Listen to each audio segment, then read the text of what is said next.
The whole Morocco will go to the courthouse on that day. Oh, the day they take on the court, the President Boyka believe that a CDC headquarters you moving to, or you are calling, or you moving to go arrest Fanatikofa, you making a mistake. He himself will not sit down rehab. I can tell you that for sure. He himself will never sit down rehab. I've been playing with you, Jesus. I'm telling you why I know you do. Boyka, I want you to look in my face. This is a Carol's grade of 2005 and 2011. When I spoke of Liberia and we were now with a bike, I voluntarily decided that we will lead and help this PR arm of the CDC. Not only that, the militant brigade of the CDC, like Unity Party form a militant brigade during the 2023 election. That militant brigade and battle cry men will reactivating everything, will stand up for our rights. This will be the last of it. I take full responsibility for any application in the court. Police will just move in. What police? Judas, the police. Not me, the police. No, let me just tell you this. Judas, do you think the police want to take care of the entire Monrovia, in every quarter of Monrovia? Do you know the number of police? Do you know the number of police in Liberia? Judas, we shouldn't reach that level, but I can guarantee you that President Boyka dare not go there. And never ever will he go there. I can tell you that. When I sit there for our hand, look at Joseph Boyka. Let me tell you for your project and give it to your wife. And she just launched a $30 million project program. $30 million. Okay, I listened to her when she went Gambia for the First Lady Conference. She spoke about that. Now I'm going to build a play for $30 million. So when we come to power, we should take Ottoman Boyka Foundation. When we come to power, we should take Joseph.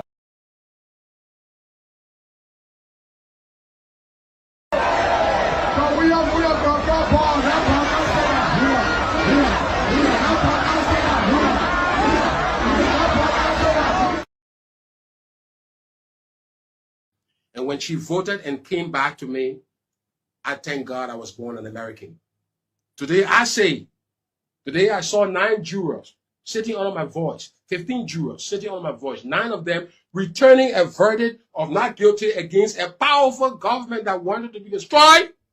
That day, I thank God I was born an American. Thank you. Sabedam, this is your code. Take possession of it. As the representative said, we want to see you collaborating and cooperating and making sure that you make use of the court. Respect the judges. When you receive a paper from the court, don't say I challenge you. Come to the court and tell the court this is my reason. Don't refuse. People have a habit of branding government property down. This, I hope, will not happen here. Anybody attempting to brand court or police station while I'm teaching, we are not going to establish a new player for you. But I can tell you that you will not come back to your people on their leave. We will make sure.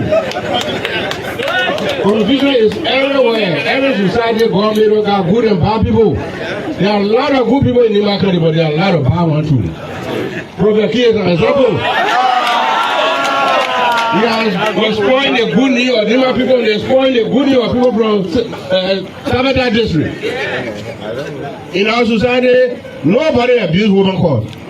If you do it in the town and you are a man, the man discipline you. If you do it a woman, the woman discipline you. But unfortunately, we have one child from a mother who decided to live with abusing women. Today, we like you, we will remain there until otherwise the time is completed. That last week, his parents, people from the town came to me and gave me cola. That's why any child Nima who go on the radio and say anything about me, I will not say anything to him. Because there's virtue in silence.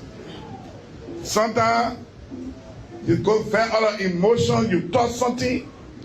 When you leader, you gotta take time to talk because words are bullet. When you speak there, don't come back. And so I can show you the errors. You hear me talking, it means then you're not car. We in a room, and I'm talking in our room. Other than that, they will everybody slam my ears, sir. I will leave it because their job is a package. You see the convoy I can't wait? And the good thing inside. You know the bad thing inside, they will cause you, they will cause your man. They will do so. It's a package, and you're enjoying the convert too. You're taking the market too. Everything going together. You got to. In no time, everybody now they have Harvard ambition. You know, some people say they want to be speaker, they want to be deputy speaker, some want to be president. How can you be a minister in the government? So what have you seen? Are you not convinced that the woman will be re-elected as a bona fide United Party partisan? When this woman is re-elected, you have space in the government if you're doing well? Because if the government is re-elected, you got a job. So why you want to go fight for one district seat? That means something not right. And the president needs to hear this. Those that in the cycle of the president, he must begin to test out those that want to be representatives, senators, president, while he's serving as president. And I will say this again, they will get at me. Meaning you don't believe in this government, you do not believe in this president job that he's doing. You fake it. So those that are in this category, they must be put to check. Let us go and do their work so that the government can shine. So the government can be respected by the Liberian people, so they can be re-elected, somebody can get a job. But if the government is not re-elected, what assurance you get that you're going to be representative or senator? Then you begin to whine. You're going to put your hands in a cookie jar because you want to start running campaign. You want to start running campaign so soon, you're going to get distracted in making government to function. The executive. You spoke about reconciliation. Does that mean that you're going to reach out to your friends like Thomas Fala, Sir Joseph, and the rest of other people that left your party? Well, reconciliation doesn't mean that you're going to go look for individual. Reconciliation means that we must understand that we all can live together, we can work together in our party. So reconciliation in our party, it got nothing to do with other people's party. Those that we're reconciling is the people that have issues in our party. So you want to bring war cranko, bring a damn war cranko. Don't be speaking your stinking more every day listening. Thank you. No, but the war cranko is not intended just for you. But the other thing is mine. The other thing is for me. Bring it. I know it's not coming. There's not a way to bring war cranko. You go through processes, legal processes. You don't talk about things on the floor when you see me. When you see me. Every time they don't see me, you must talk. Then when you talk, I'm just joking. Say you're joking, you think I'm quiet because I'm a preacher. Jesus turned the table upside down. I will turn your table upside down one day. You is a man of war. So now why are you walking out? I'm walking out because I'm provoked. That's why the biggest investment we had is $500 up to $1 billion worth of drugs that they are facilitating and bringing in. But you see what we're doing? We're not doing drug business here. This is serious business. There's a lot of money. This is serious commitment. I know Charles Taylor, entire family.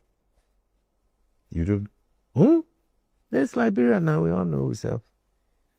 And I would like to be able, let's say 20-something years after the war, I'd like to be able to say something nice about Charles Taylor. But I'm sorry, I can't. I hold Charles Taylor responsible for the destruction of 3 generations of Liberians. The dissemination of our country that we're not going to be able to put together. We're still fighting, you know. And the damage that has been done in the Liberian psyche, like we say, the traumatization and everything else, we're going to pay for it until the 2 generations die out.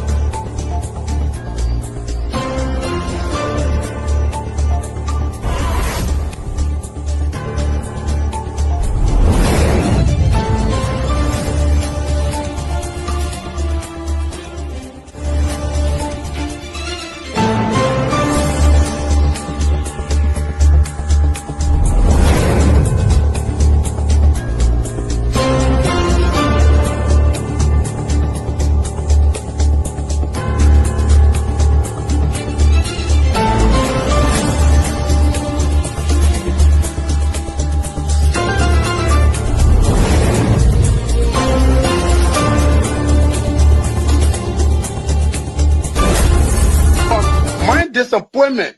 Now the vice president often tell me, since he got a seat as vice president, how many persons have I recommended in this government to serve in the government as presidential appointee? 0. Every appointment in Nima County was done by him. He and I would discuss something as a brother. To implement it, you will bypass me and do different things. I been keeping. I don't talk on it. Now you need disappointment. Oh. Ladies and gentlemen, my disappointment. Today is the 19th of August. Sooner or later, we're going to have August 24th. And if you were a student of Liberia in the day, August 24th is a magnificent day where we show our patriotism. August 24th, every year. So August 24th is around the corner, but today we are talking about issues. Liberia is on fire. Politics, innuendos, law, you name it. We're going to discuss everything today, but we have a special guest. And we are asking you to share the show, get involved. If you are from Grand Bassa County, one of your sons, Daniel O. Sano, is here, Deputy Minister at the Ministry of Information for Public Affairs. He will be here to discuss trending issues in Liberia. He will inform us what is happening in the country, his understanding as much as he can, or as much as he has in the past and now. So he will be our guest. We are going to be on Freedom FM 87.9. We are going to be on Truth FM. We are also going to be on several radio stations, including Care Radio. Our friends and families in Sino usually relay for us. And if you are in Kehleboe, the home of the Morrises, if you have the opportunity to be on radio, we think you should. It will do you good to relay what we are doing so you can hear your son, Junkies Morris, the most accomplished journalist in all of Kehleboe. The Gribble people, let's do the war dance. Our son will speak some Gribble today. If he speak Gribble today, then you'll take his green card, you'll take his passport. Don't let him back into Kehleboe. We'll speak some Gribble today. And as Daniel Sano comes in, the Bassa people are going to be calling in, and we're going to be speaking some Bassa. In fact, there's a gentleman who just told me his name is Abu Buchanan. Jala. You see what I did? Following from Buchanan City, Grand Bassa. Look at that. The man is so big he named himself the whole time on his head. Abu Buchanan Jalo. You see what we're talking about? Junkies, your name should be Junkies Kehleboe Morris. That's what we are talking about. You represent the place. But God, thank you very much for tuning in. Let us know where you are tuning in from so we can send you a shout out. If today is your birthday, your anniversary, or a special day that you want us to reach out, we'll be glad to reach out to your loved ones, your special, your significant others. We can send shout out to them. This is who we are. I am Jerome Gayman. I will be the host. I am here in the great state of Florida, South Florida, in the Miami market. I am a fan of the Miami Heat, the Miami Dolphins, and our great soccer team headed by one gentleman by the name of Messi. If you want to see Messi play, you have to come and see Inter Miami play. But let me welcome Junkies Morris and our friends and family on Freedom FM 87.9. Welcome, Junkies. And so, good evening, Mr. Gayman. Good evening to all of our panelists here on the closing argument. Good evening to Anthony Dahn, We were all out there today, and it was great to cover all of what we covered in making sure our people have first-hand information. And good evening to our many followers. This is the closing argument, and we are live on Freedom FM 87.9.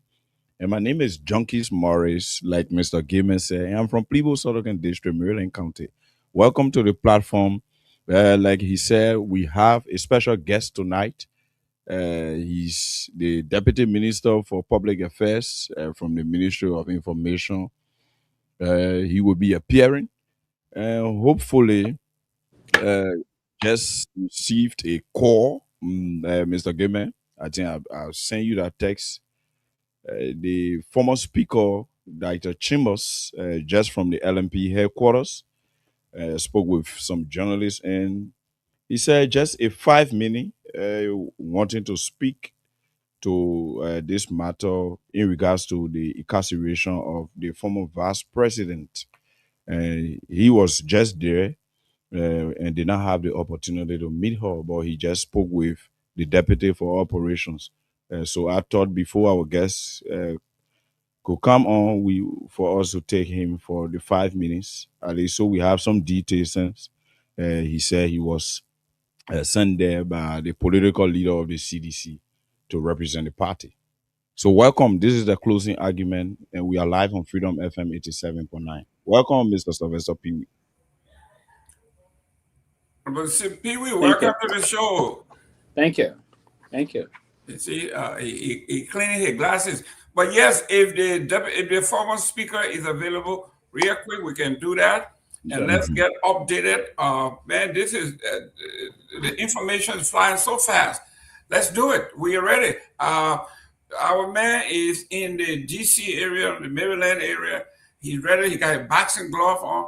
Okay, so we ready to fight. So Mr. Jerome Gayman, Sylvester Pewee. They said that something can make it already wrong. Something making the doctor to talk to them. Yeah, sure. So we have on the line on the closing argument, Honorable Dr. Buffer Chambers. He's the former Speaker of the House of Representatives during the 54th legislature. Welcome, Mr. Speaker. Well, thank you very much. We are elated to be on your platform. A pleasant good evening. Welcome. Thank you. Yeah, basically, you just visited the headquarters of the LMP. Could you bring us up to speed in regards to updates? Well, we were today at the central headquarters of the National Police. We spent over 2 hours there because there were some protocols into providing access to our visit there, owing to the saga involving the former vice president. So we decided to go in solidarity and being empathetic to identify with our former vice president. That's what we went there for. So did you have the opportunity to meet with her and have a tete-a-tete? Well, basically, we did not have that, I would say, opportunity. And before our going, we had a conversation with the standard bearer, His Excellency President Weah, and he gave us a message to deliver to the Vice President. So we went in dual capacity, representing His Excellency, the President, and also former President, and also our own, interest to know that, we all stand hand in hand, shoulder by shoulder, in these kinds of circumstances. We went there. There were some bureaucratic bottlenecks. We contacted the headquarters. I must give credit to some of those officers that were there. but amazingly, we could not get the Inspector General of Police. We frantically tried to get him on the line, though the phone rang several times and he didn't pick up. We sent messages. He didn't respond. Fortunately, we were able to meet one of the officers, high-ranking officers there who came to speak with us because we also contacted the Justice Ministry, and the Justice Ministry was able to avail to us or to inform one of the officers to meet with us. That we did. When we were discussing, we got to know that the former vice president, state was not to the level of perhaps entertaining guests at that time. So we understood the situation, and we were there for a little while, and then we left. We tried to quiz, the essence, the officer, the essence of such a kind of, I would say, detention. He told us, according to him, that he had no full knowledge, no scope whatsoever. When he finds out the details, he will be able to give us what he knows. But as it stood, he, was not in the loop. So then we decided to leave. Whilst we were leaving, some patriotic journalists, met with us, and we had a little chat, and then we departed. That's what happened. We did not see the former vice president. We wish her well, and we hope she, be in high spirits. Okay, Mr. Gayman, Yes. You got any question for the former speaker? No, where is the former speaker as we speak presently? Yeah, Mr. Speaker, where are you presently? Mr. Gayman wants to know. Well, currently I'm now home. I left the police station, though I was out of the country for about 4 months, but I came recently back to the country. Now I'm in my Painesville residence. Okay, Mr. Speaker, we hope quick. Let me just say this. Yes, before we can let the speaker listen. I think this is very important. We got some interest in this special message that you want to convey on behalf of the former president, all those things. So what we want to suggest, Mr. Speaker, is that to have you tomorrow officially, if it's possible. So we discuss in detail. We know there are a lot of issues. We know there's some issues, burning issue about the Peabody district that you have to discuss also to us, and a lot of issues. We've been told that you work behind the scene frantically to ensure that your return is going to be something. So we want to talk to you hopefully tomorrow, more or less, if you can have the time, so we have a very wonderful interaction with you. Would that be okay? So, Mr. Speaker, you got Sylvester Pewee? No, I didn't. Okay, he said. The minister is there for only an hour. Yes, because of the detail of what you went to convey to the former vice president and coming from the political leader of your party, will you accept to appear tomorrow on our platform so as to go in detail, because we already have a guest here with all of those issues? Well, basically, regarding what I had to tell the former vice president is exclusively for ears. Yeah, but basically, the closing argument will want you on a full show tomorrow. Talk to him offline. Basically, regarding our presence, I'm so much engaged with lots of things. At an appropriate time, we can schedule. Okay. Our appearance. Okay. But we have two, backlogs that we have to fulfill. The docket is so huge. Okay. Things docket so huge. So at the appropriate time, we'll, be humble enough to appear before your August body. Okay, thank you, well, for coming on, and we hope to talk to you in the soonest possible time. Thank you, and God bless. Thank you very much. Okay, good day. Great. Back to you, Mr. Listen, Gayman. that was the former Speaker of the House. Thank you very much, Honorable Dr. Buffer Chambers. But today we have our special guest. I can see the Bassa people tuning in already. Daniel Sano, your Bassa people, you don't bring them over here. But guys, listen, please share the show. Let us know where you're tuning in from. Put your comment in the comment section. If you have a special day that you are celebrating, your birthday, anniversary, any message you want to send to your loved one, let us know. We have to be clear. This is a professional show. You have to be professional, nothing else. We do not accept anything other than professional folks here. This is not a gossip column. This is not a we got you column.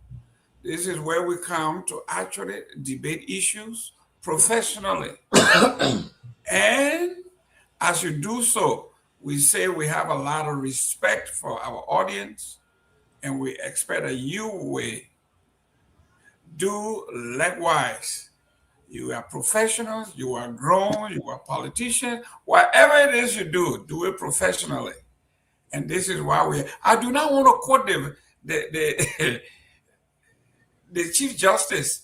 The Chief Justice said, some of you are bad boy that will put you somewhere, we'll leave you there until otherwise. We don't want to do that. I don't want Honorable Pewee to block you. I don't want too many judges to block you. But as long as you are civil and professional, this is your platform. You can do whatever you want to do by calling, asking questions, whatever question you have. Daniel Sano is equipped to answer your question. Anyway, so without further ado, let me welcome the Honorable Daniel O. Sano. You gotta let us know today before the rest of the guests come on. What are O for now? Yeah, Baza, Opa. No, Pewee. Otis, right? Otis. Oh, Otis. Okay, we need to go to. There was a place in Basel we do call the Otis Park. We need to go there. The man teacher the quiz and you see, Opa. Yeah, he know when I said Otis Park, he saw what he said. He said no. But let me welcome Honorable Pewee, Sylvester Pewee. Welcome to the show. We have a guest is here.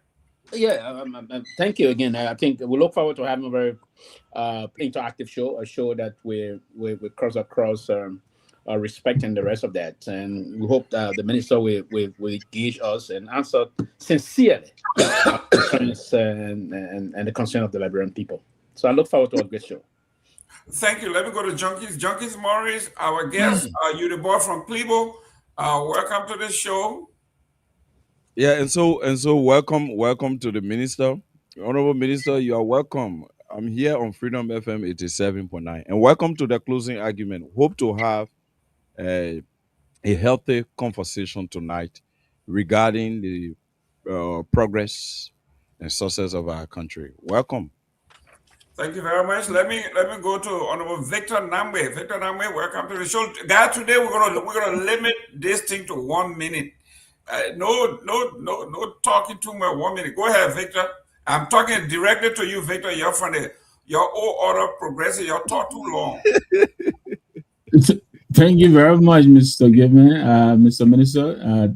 Thanks for coming back. It's good to have you. Hello to all, Mr. Josh, Chief Tomalin, Mr. Sylvester Pewee, Mr. Junkie Morris. You know, junkies, you are the hardest working, surrogate for your principal. He's not even ready to come on the show. You brought him on the show. Where issue? You remember he from Maryland County too. Let me work on the Chief Tomalin George. Welcome to the show. Our guest. Thank you, Mr. Gayman.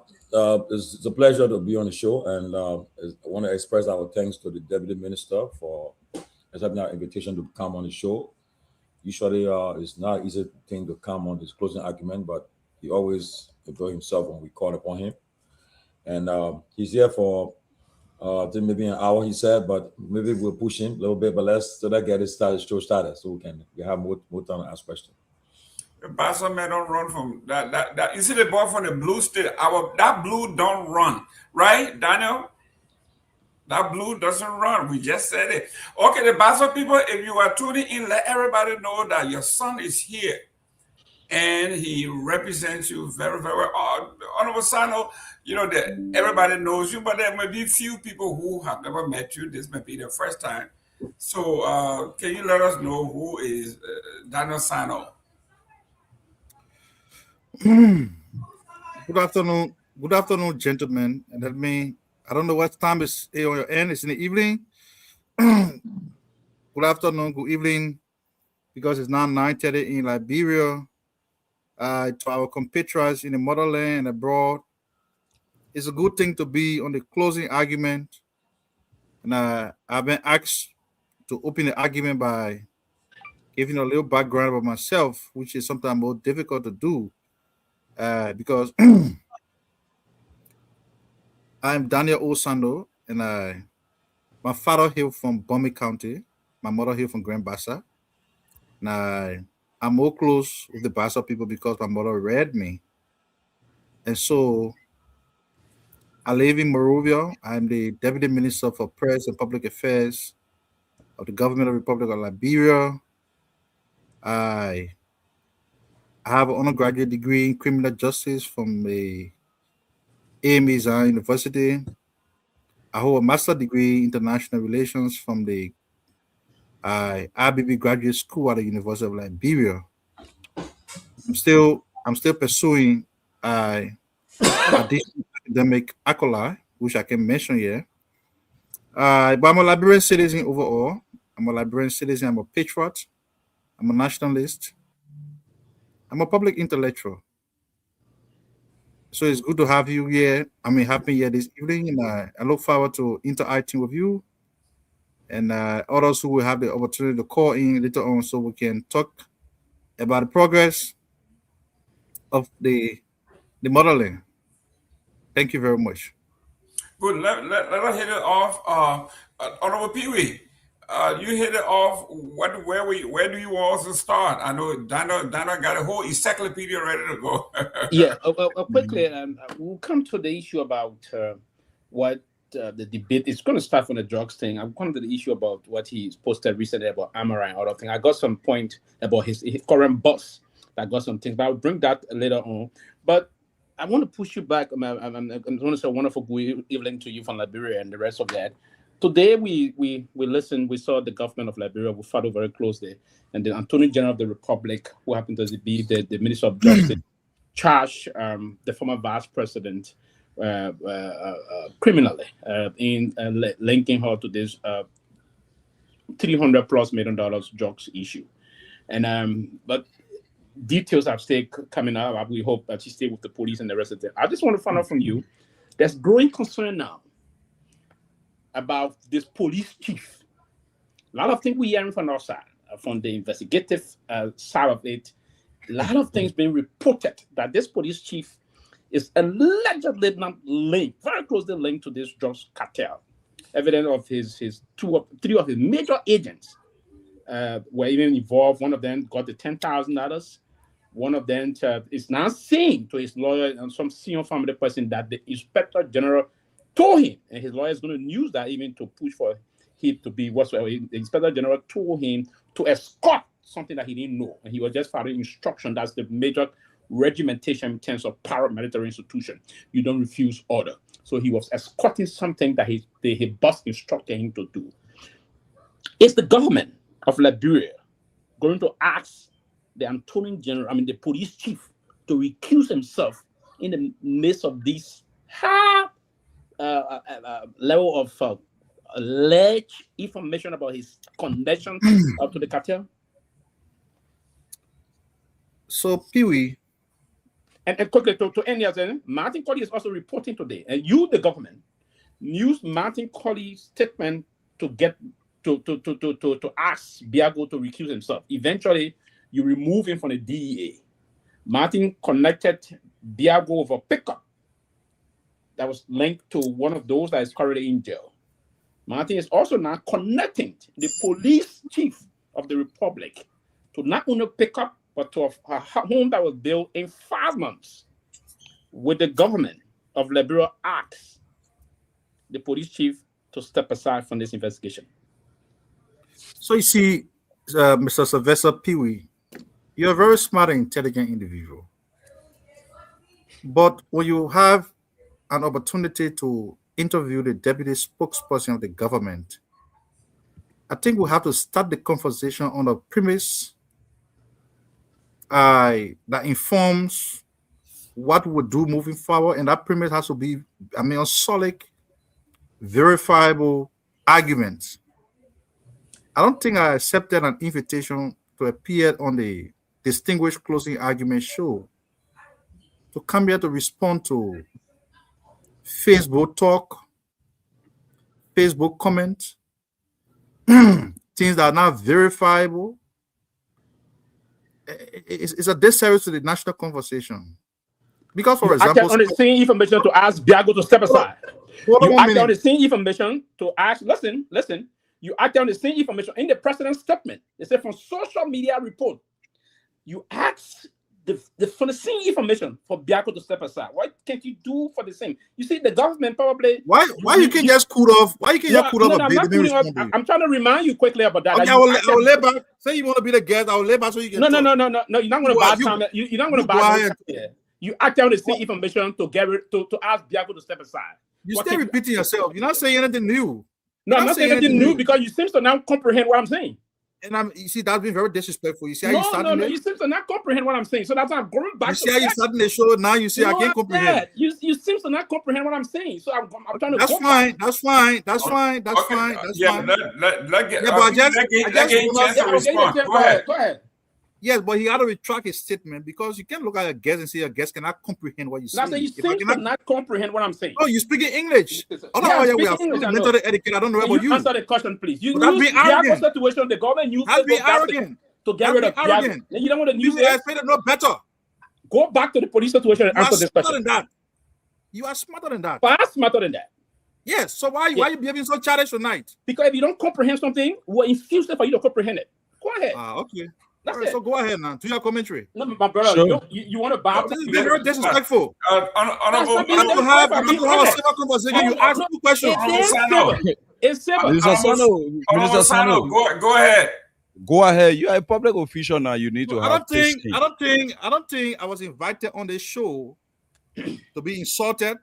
No one insulted somebody you. Who was on me. No one insulted you. Just hold on a minute. Listen, guys. Listen, you get Honorable Sano the chance to hold on a minute. Go ahead. If people are being very indisciplined and rude, I have to say it. We are all gentlemen. Listen now, what the room I won't give you. Just shut up and listen to me. The room I won't give you. Honorable Sano. Honorable Sano, you just No. You want to talk and leave your show, go ahead and talk. The room, no, that's it. You see, I can leave your show. It's a show. No, listen. If you want to leave the show, but you haven't answered the question. You be very indisciplined. Honorable Sano, you got it, flow, sir. Let this young man be mute, and I will answer the question. Go ahead. He has given you a chance. Let's do it. You got it. I was saying to you. And Mr. Gayman, you the lead moderator here. I expect you to guide the conversation in a way. You are absolutely right. You are absolutely right. So if I said to Pewee that as a deputy spokesperson of the government, I can't come here to speak to things that are unverifiable. For example, he said somebody alleged that Gregory Coleman built house in 5 months. Beside the Facebook comment that you saw about that, what other verifiable evidence that you have? Are these not the simple who are saying that the cartel bought Starlink internet for the LMP headquarters? And when the spokesperson of LMP want to address the president, he said, "But LMP is not even using Starlink. We are using Lepchako." So that's why I said to you, let us start the conversation on a note that will inform the public, not to come here to be die into gossip. Somebody said this, somebody said that, and you try to draw the issue of Biago in. Yes.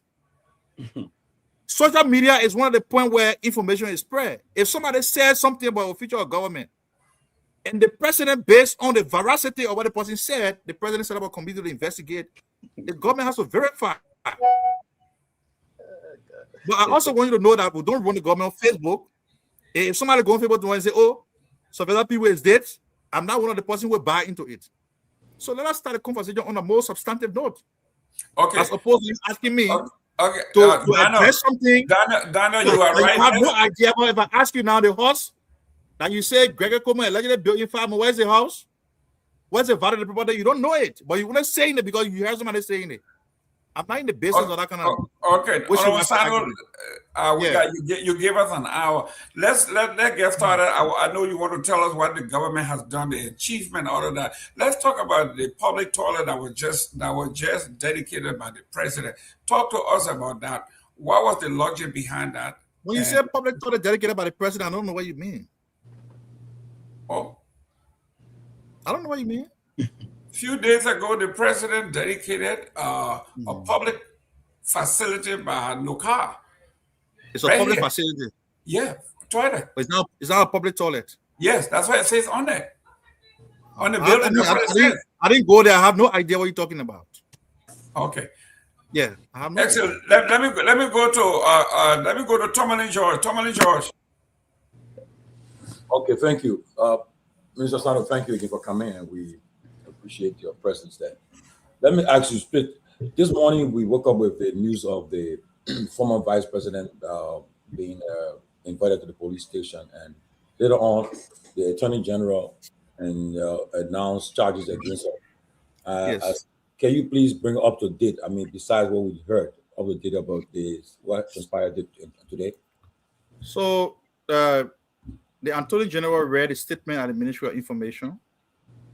I show closing argument was there to cover it. Basically, it is in connection with the ongoing drug-related investigation, and we all know that the transnational criminal network operating in Liberia, which was established a couple of years back, and it came to the government attention after the job brush at the Rabat International Airport, and subsequently the 317 million worth of drugs. So what the government announced initially was that the investigations are continuing process, and continuing will mean that as more evidence are made available, the investigation will follow the lead, and individuals who are connected one way or the other will be invited either as person of interest, and if reasonable grounds can be established, those individuals will be charged and forwarded to court. So today, the government through the Ministry of Information announced on EFBC that the former vice president was stopped from departing the country and was taken to the custody of the Joint National Security Investigative Team at the RMP headquarters. Following hours of investigation and other procedures, and after the review all of the pieces of evidence available or presented to the Joint National Security, the former vice president was charged. She was charged under the Controlled Drug and Substance Act of 2023. What was he charged for? Violation of Section 14.83, unlicensed importation or of a controlled drug or substance. 2, violation of Section 14.85, unlicensed sale, trading, administration, dispensation, delivery, distribution, dispatch, in transit, and transportation of a controlled drug or substance. And 3, violation of Section 14.93, illicit trafficking of a controlled drug or substance. Under Chapter 10 of the Penal Law, or the charges are under Chapter 10 of the Penal Law, and then of Liberia. And then the second charge there is violation of Section 10.2, criminal solicitation, violation of Section 10.3, criminal facilitation, and violation of Section 10.4, criminal conspiracy.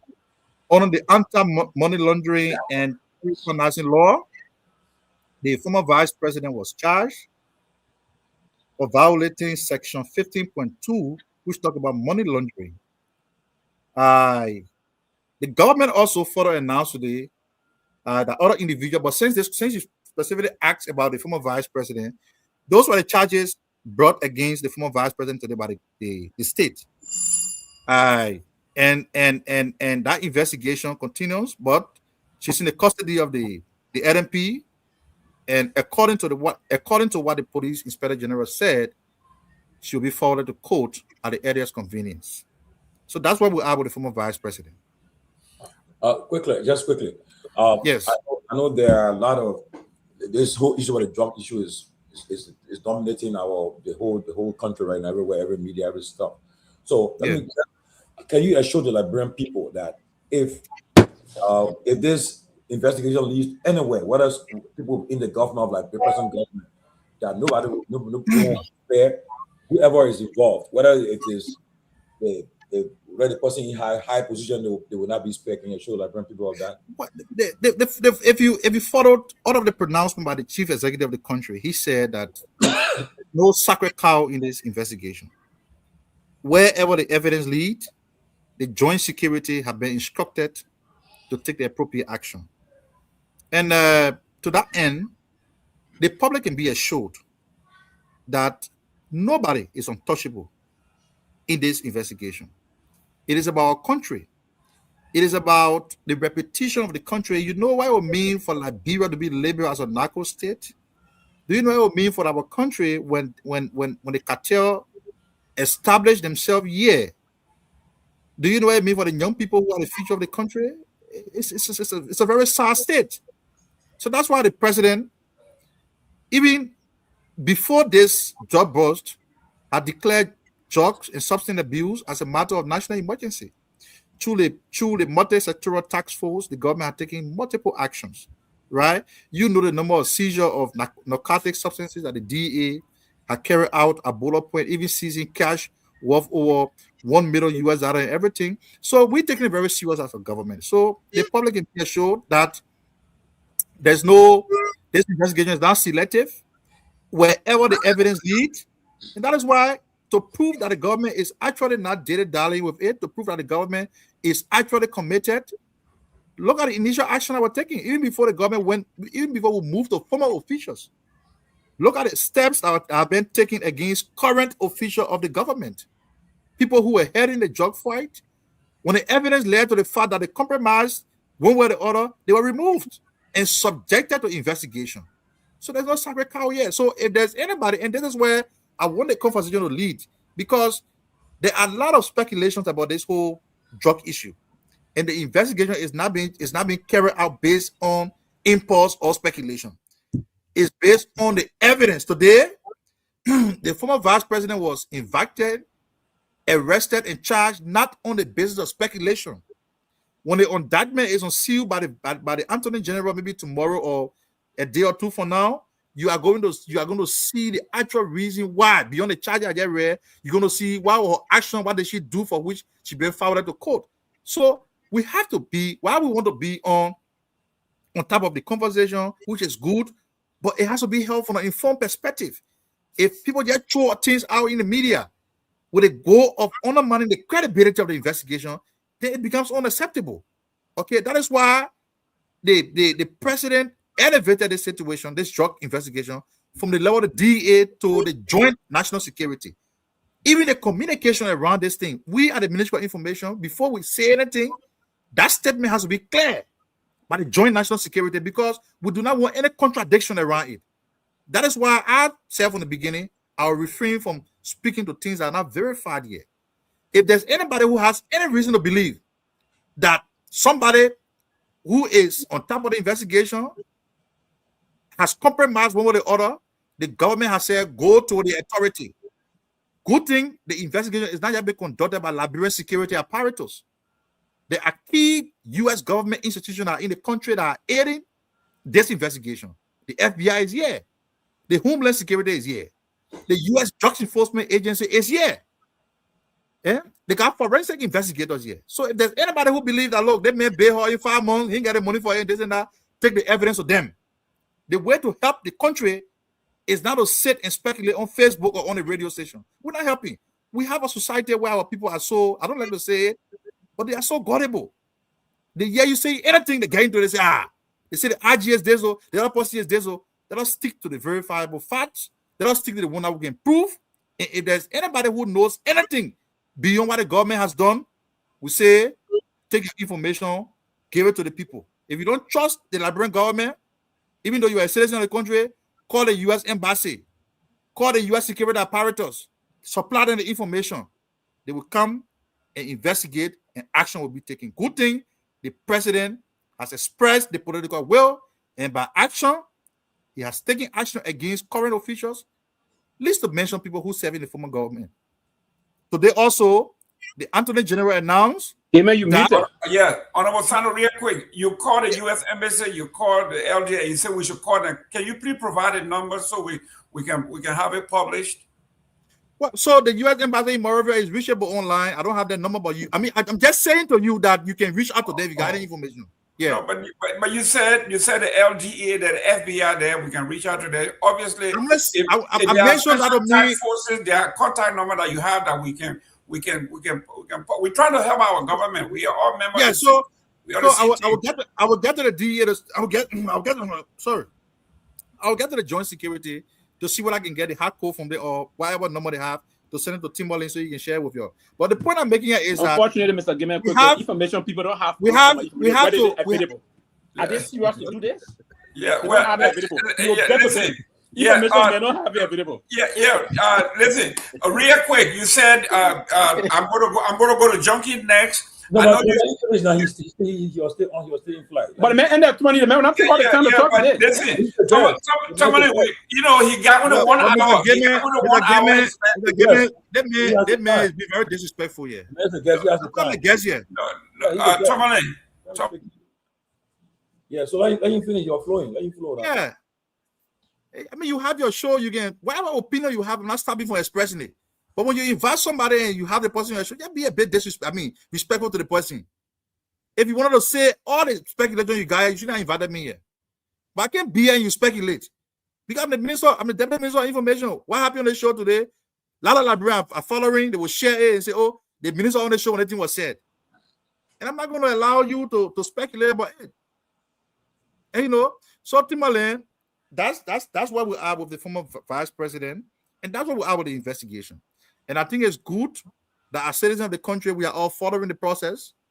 Let us give it the time, the chance for it to play out. It's being handled in a very professional manner, and the public can rest assured that it is not being selective. There's no sacred cow here, because, for example, there are people from the current government who have been dismissed and filed at the court. So we're not picking and choosing on the job fight. It's about the country. We're very serious about it. Okay, Junkie Morris, you are next. The question. Mm. Can you hear you, Junkie?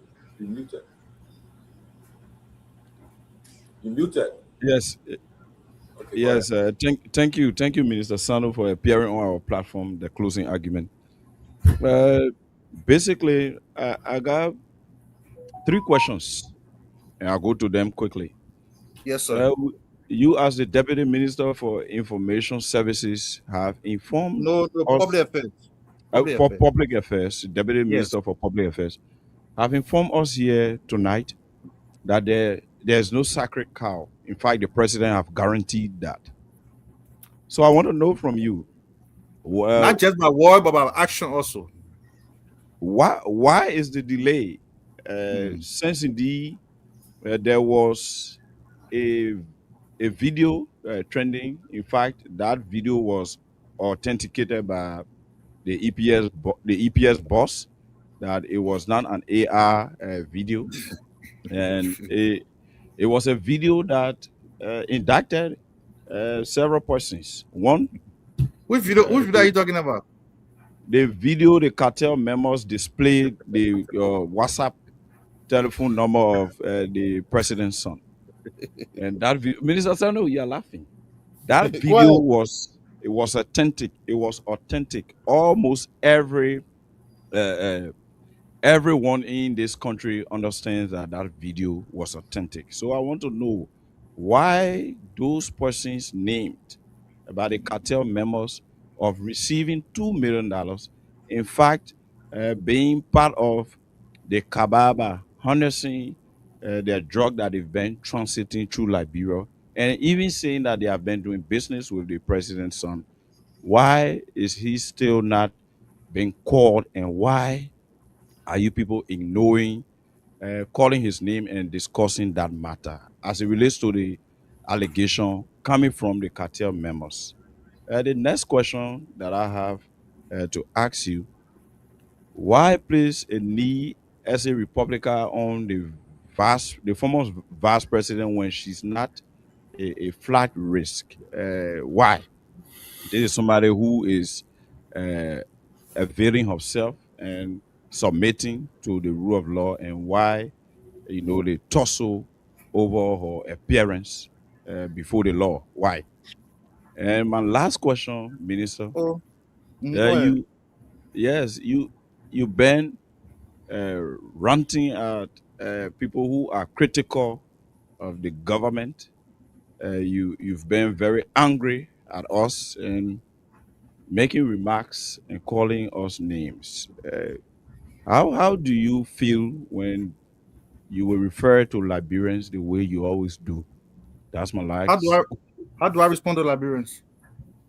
For instance, you respond and refer to some Liberians, especially prominent Liberians, as people with mosquito brain.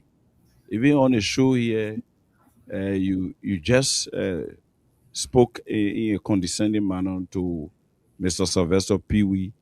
I heard that, and everybody heard that. So how do you see dwindling the tempo in terms of your responses to national issues? Thank you, Mr. Minister. I will start with the last question. You were on the show, and your colleague Sylvester tells me that I don't comprehend what he was saying. I thought you would have first brought him to a check, but then when I accuse him of being disrespectful and asking him to be quiet so I can speak, you say I'm being condescending. So you're not being fair in your. You said shut up. You said shut up. At least you would have framed it, but you said shut up on the public radio. So let me respond to your question now. Let me respond to your question. It's a public radio. I asked him to shut up because you are being rude. You can't be rude against your guest. And I was never rude. If you have an opinion, and that's why I'm going to teach people like you, because you are very insolent, and those insolent actions will not be on the foundation. Nothing. Too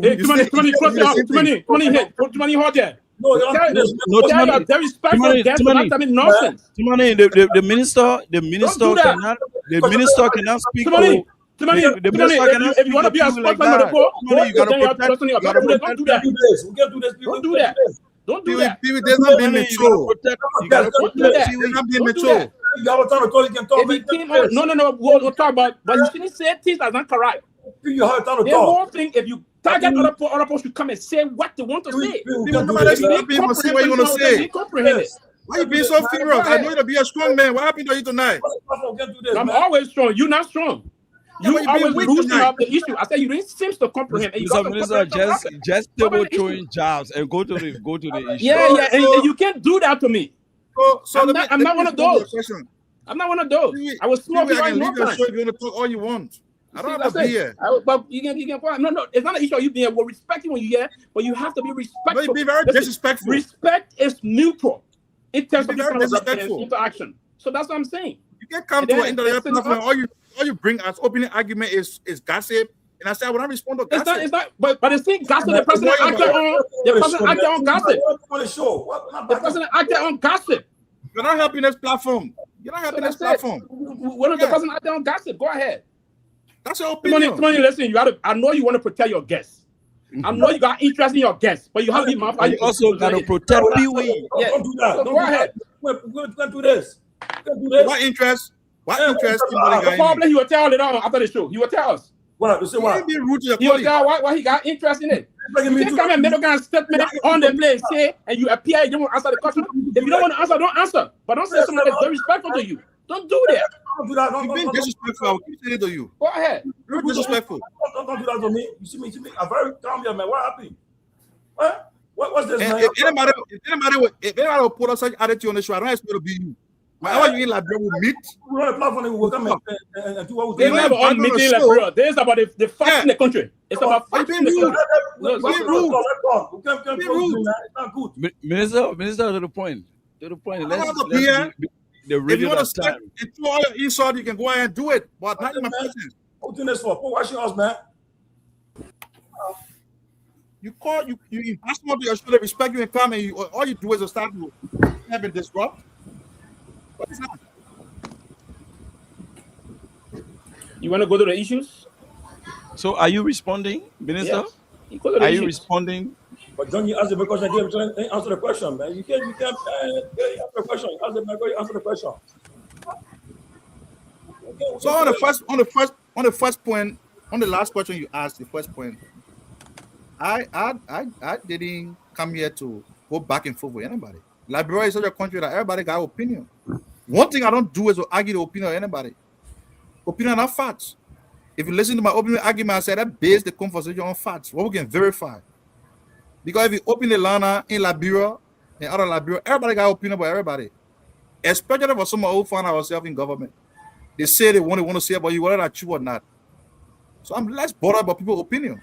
Once it doesn't prove me, it doesn't define me, I have no problem with it. So that's one. Talking about critics, how many times have you heard people say demeaning things about the government, demeaning things about the Ministry of Information, demeaning things about the president who is a fatherly figure? I sure you don't bother yourself. You are on Freedom FM. Before the station you said you were rebranded, no radio station has ever been like Radio Kigali in Liberia than Freedom FM. You see where you are going. I'm told a few times where the minister is going. So, Chief, I'm told a few times when body they try to go through a rebranding process. Let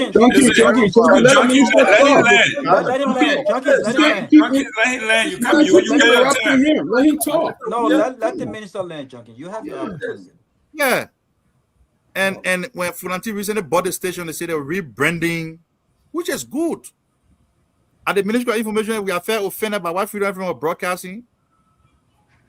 Like in time past, they would have shut Freedom FM down, but nobody shut Freedom FM down. You been there, you do what you want to do until when there was a change in ownership, you say you're rebranding. I sure you listen to King's FM. The things that Abraham Williams say about the government, about the president every day, you support it. But when we sharply respond to critics, you say, oh, we're condescending. My dear brother, we know what we're doing. We have a job to do at the Ministry of Information, and nobody will tell us how to do that job. On the second point, as to why government plays Neo Esse Republica against Joe Howard, again, that's a misinformation. This case against the former vice president, she has not been taken to court. There's nothing that Neo Esse Republica here. Under the doctrine of plain view, the security forces invited Madam Joy Howard Taylor, the former vice president, for questioning. And when they found reasonable ground based on the available evidence, they charged her and she currently in custody. There's no writ that was issued by the court. These are some of the misconceptions I will came here to correct. You said fake video circulating and why the government has not acted on the video. We are a government of the Republic of Liberia. And just imagine a government dignifying or giving attention to something that's circulating on social media. The video got no source.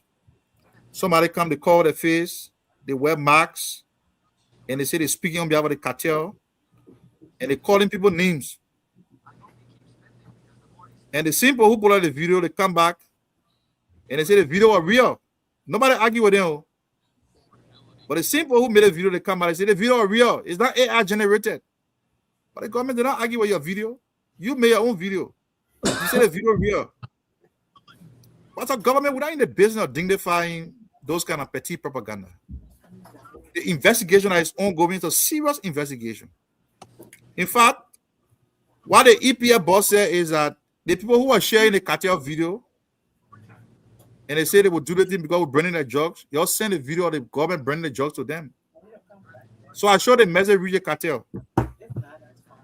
And the government did what it had to do to send a strong message to whoever is behind the cartel that our country will not be used as a safe haven for transnational crime. So the cartel got a message, and that message resonated well. The accomplices of the cartel are being apprehended one after the other, and they will account for their action. They will be taken to court. They will be prosecuted. And the reason why the government will not go on speculation, because when you go on speculation, you will lose the cases in the court. We'll go to the court and present the strongest of evidence to prove our case. And we will get a conviction that we are looking for to send a message to the world that our country has been redeemed, it has been rescued, and that gone are the days where people will come here, infiltrate our security sector, use their position in government to create a breeding ground for the drug cartel. So that message is going well. Wherever the video came from, it's gone back there. But at least it got in the message that the drug was burned and the accomplices have been prosecuted. Waiting for the next video. Great. Real quick, I know I was here, I listened to you, you said, through the Ministry of Information, we usually verify everything before it goes out. That's what you said, and I think factually, we take you for that. At one point, you said the president of the Republic of Liberia had the brain of a mosquito. So based on your logic, that was something that was verified and approved by the Ministry of Information. So do you want me to go by that logic? So sometimes I wonder how we comprehending, and I think there's my terrorphobic appearance on this platform. And people say, "Oh, Daniel Sandos said the president get mosquito brain and this and that." Mr. Gayman, I'm too inclined to be that raw. What I said was that the former president is forgetful. He has a short memory span. And people went on to say, "Oh, the man said they want the man said that." But I don't get to argue that in it. What that's not distraction. So you didn't compare his brain with mosquito brains. But go and find a video. So no, that's what I'm saying. You never said that. Categorically. So go and find a video. No, you didn't say that, right? So we can all be on the same page. The way you said it, the way you came back here and said it. Did you compare the president brain to that of a mosquito brain? I never said it like that. I never said it that way. And how did you say it? No, that's not what I'm here for. That's not what I'm here for. Okay. Thank you very much. Let me go to Victor Nagbe. Who hasn't spoken yet? Is it Dr. Peabody or? No, Nagbe hasn't spoken yet. I haven't spoken yet. Okay, let's go to Victor. Ture, you just got here. Don't put your hand up. So after me will be Robert, I guess. Yes. Thank you. Mr. Welcome back again. Let me ask you this. Yeah. Is this UP government weaponizing the fight against drugs? And what do I mean by this? You said here the former vice president was invited. Yes. But from what we saw, that was not an invitation. People attempted to forcibly enter her car in traffic. That's not an invitation. Now, we saw Mr. Paul King, on the other hand, at the police station with a bottle of water, walking his own, taking his time and walking in. Also, it appears that this government is also silencing not just opposition, but critical voices. Amara Kone is a case in point. He's a part of the Rescue Alliance. Amara Kone. You're after him now. He's being invited by the IG. Edwin Melvin Snow. He said he wants you to fail. He's an opposition person. But you twisted the narrative to say he wants the country to fail, and you guys unleashed on him. I mean, I can go ahead and cite several instances. So I have to ask you, you're the deputy spokesperson for the government. Are you guys weaponizing the fight against drugs? The fanfare that attend opposition arrest is not the same thing we witness when you bring in suspects from the government side. So you see, when you ask the question that way, then it makes it difficult for us to even have the conversation. But however, let me just say this. What I can encourage every Liberian to do who got interest in the country is not to base their decision on what they see on social media. So you reference a video that, oh, the former vice president in the car, oh, I got to go to my house to drop my suitcase. I'm going to no position. I'm my lawyer. They didn't force their way in. They didn't try to force their way in her car. They came from the airport. She said she was not going to the police station until her lawyer comes. And the security force said, no, you cannot go home. You got to go to the police station. So nobody tried to force their way in her car. She was handled with dignity. And her lawyer, cabinet general, came and they went to the police station. So somebody who doesn't know the story, the explanation, and seeing that video, say, oh, the poor trying to break in the woman's car. And that's why when you see things on Facebook, don't just conclude that it's that way. Okay? So the next point here, you say, whether the government is weaponizing the fight against drugs to target opposition. That is not true. And this is why you see the investigation is proceeding meticulously. People who are being invited because they got evidence that point to the fact that they were involved. How many opposition figures have been targeted since this drug bust occurred? How many? How many? I can name about 10, 15 individuals. I'm coming. 10, 15 individuals that were arrested. Some were dismissed, charged, and sent to court. They are all part of this government. Some I know them very well. We campaign together. Okay? So if the government could go after her own officials and say, look, you are there. Deputy NSA boss, chief of patrol of the police, 106, all these people then, chief of investigation, and say, you are involved, you are dismissed, you are sent to court. When the government did that, it was not weaponizing the fight. It was not witch hunting. Today, that the former vice president was invited and being charged, boom. The narrative is, oh, the government weaponizing it. My dear brother, Victor Nagbe, that is not true. On the case of Amara Kone being invited by the police, of course. Like I said, Liberia is a democratic society. We respect the right of every Liberian to talk, to speak out. But when you make certain pronouncement that have national security implication, then the security people now got a duty to say, look, come and tell us something that you know that we don't know. You have followed Mr. Amara Kone right up. All he read up onto the fact that the kids are being compromised, junior officers are being punished, big fishes are being let go, and this and that, the courts are corrupt, and everything he had to say. So this time around, the IG wrote him a letter. Then they go seeking after him in the middle of the night to say, oh, they arrested a man under the cover of darkness. No. They wrote him a letter. Mr. Senator, based on what you said, what you've been saying, we want you to please come and provide us pieces of evidence that lead to this. Like we said, we call on every Liberian to do so, right? And say, oh, when you get information, even if you don't trust the Liberian government, go to the U.S. embassy and give it to them. Eh? So they called him Mr. Amara Kone to go and tell them what he knows. It's not he's not Mr. Minister, quickly, what Senator Kone said was said by Fofana or the LDEA months ago.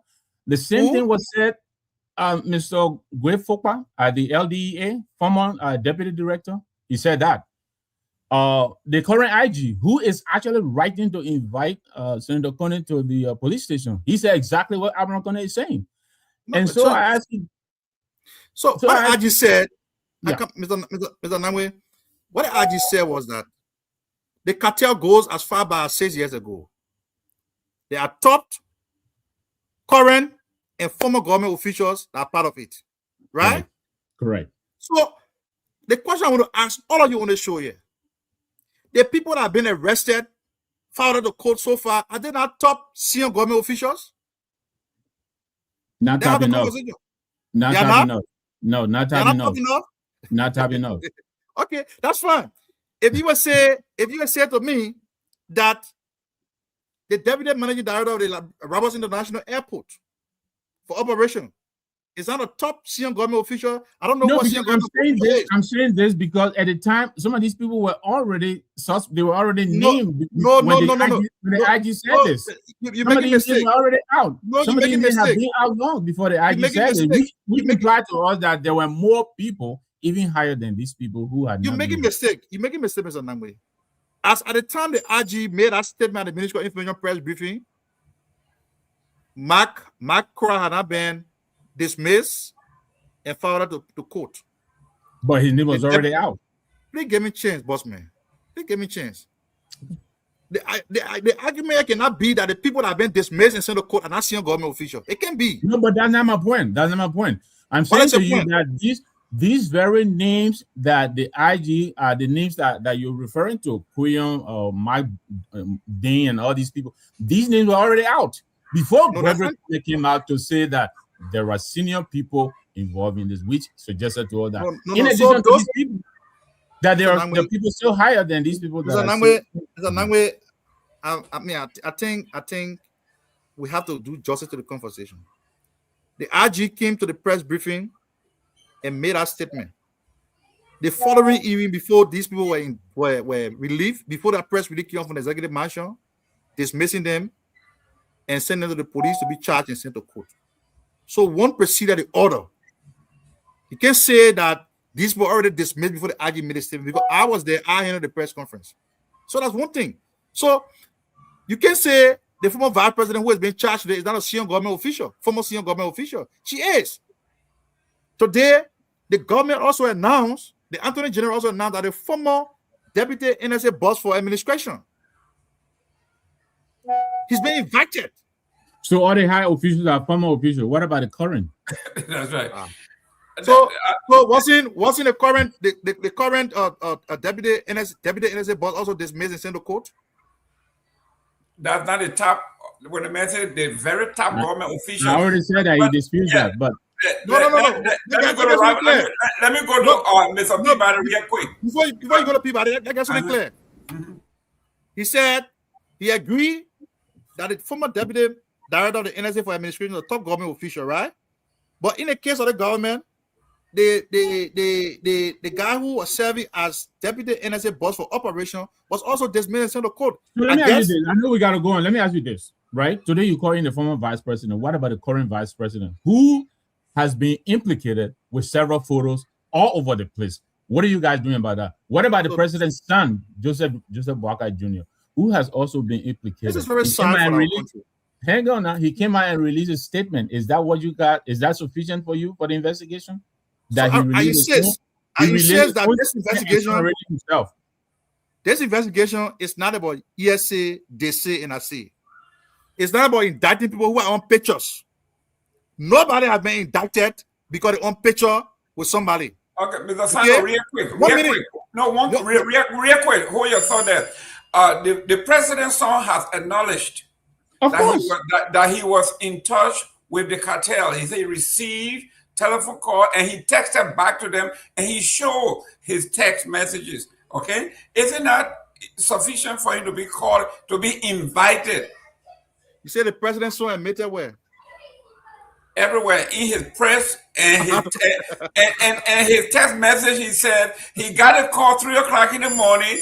He didn't know who the person was, but he texted the person back and he flashed his text message. He published his text message. Isn't that ground enough for him to be called in or invited? According to you, we can have the conversation in that manner and form. If I was in my position as the Deputy Minister for Press and Public Affairs, because the first thing is you telling me something that I don't know about, that has not come to the attention of the government. You say the president so admitted. What did he admit? Oh, the man. Okay, let me go to Dahn Peabody. Go ahead. You see, it will come to the discourse with our own stereotype, and then we are prone to believing our opinion. Sano, this is no stereotype. The man had a press release. And in the press release, he published his connection. Did he admit that he published his contact? Yes. I don't know about Dr. Peabody, go ahead. Minister Sano, obviously, it's good to see you. But obviously, I know you want to come up with the truth. You want the Liberian people to hear the truth. But Why did the president's son have a press conference? You want me to answer you? Yes, sir. Yes. You want me to respond to the other Peabody? Yes, yes, yes. Okay. You said why did he have a press conference? Because he was being implicated. Everybody was saying, oh, the cartel is this, the president's son is this, and he felt compelled as a Liberian citizen to clarify. And when he clarified, did you say he was being implicated? Oh, but right now you see on the show. Not what anyone said. The truth is that he was being implicated. Jerome Gayman tried to implicate the president's son. He said the man he may confess, right? So he tried to implicate him. So I'm saying there were hold on 1 minute. There were people trying to implicate him, right? And so he felt compelled to find that he has nothing to do with the cartel. That's what I know. But for Mr. Gayman to say that man confess and say you're in touch with the cartel, I say I will not speak to it because I don't know about that one. So, okay. What I do know is that he issued a statement. He issued a statement clarifying that he had nothing to do with the cartel. Even though people say, oh, but you on picture with them, the investigation is not going to that people because Mr. Peabody is on picture with somebody tomorrow. That's not how you do investigation. But obviously, beyond that. All the Daniel, there's a concern. The president's son came out and gave a lengthy press conference. And wouldn't the police, because you guys said anybody that need information, have any information, anything should talk to the police, the president said it. Don't you think the police should have just called him to just talk to him and ask him questions, what he knew about it, rather than coming out? It doesn't seem that the police the president's son is an adult. Nobody determine how he respond to issue. If somebody go on radio, there are other people here who people say negative things about it, say I will not respond to it. There are other people who, when you say negative things about it, say I will respond. He felt compelled because he was being implicated by people saying all sorts of things about him. Who are the people that said it? Some of you on the show, like Mr. Gayman is saying that. we made a video. Stop playing with your friend in here, man. So, look at you mentioning video. Which video you talking about? The video of the cartel guy? So we don't want to have a video around here implicating Joseph Parker. but Dr. Sano, real quick, let me read from his own statement, right? It says here, Boyka Jr. rejected claim linking him to the cartel, right? He said the aroma after receiving a threatening call by unknown and he reported it to the law enforcement, to the authority. Okay. Now, if a cartel or some unknown person 3, 4 o'clock in the morning call you, and that person is linked to some illegal activity, and you say you text the person back and you say, "Who are they? I don't know you." Isn't that enough for you to say, you know what, come in, let's have a conversation? So, it's a Gayman. The nature of our society is such that it's very complex. People do all sorts of things here for various reasons. I mean, a couple of days ago, there was a running argument between Senator Conner and I, right? And he was saying what he had to say. I was saying what I had to say on the other end. Do you know how many person copied my phone and started to insult me using? They have a way of putting the number on. Mr. President, Mr. Minister, you also got equal number of people who praised you, including your own minister. Well, the president visited you. The president visited you, and thank you. The president just visited you. Yeah. Let me go to Robert Garguah. Come on. To say thank you for reactionary attitude. You see, we had him. Pewee, the president visited to see the ministry. Robert to see the confirmation of the done there. For reactionary their friends in the citizen were there. They killed that ministry, and we part of the work we've done there to revive the ministry. Listen, you gotta be ashamed of that, Pewee. Your friends were there. It was a dump site. Okay, there you go again. Go ahead, Robert. Mr. Minister, listen. Welcome to the closing argument. Give Robert a chance. Robert, go ahead.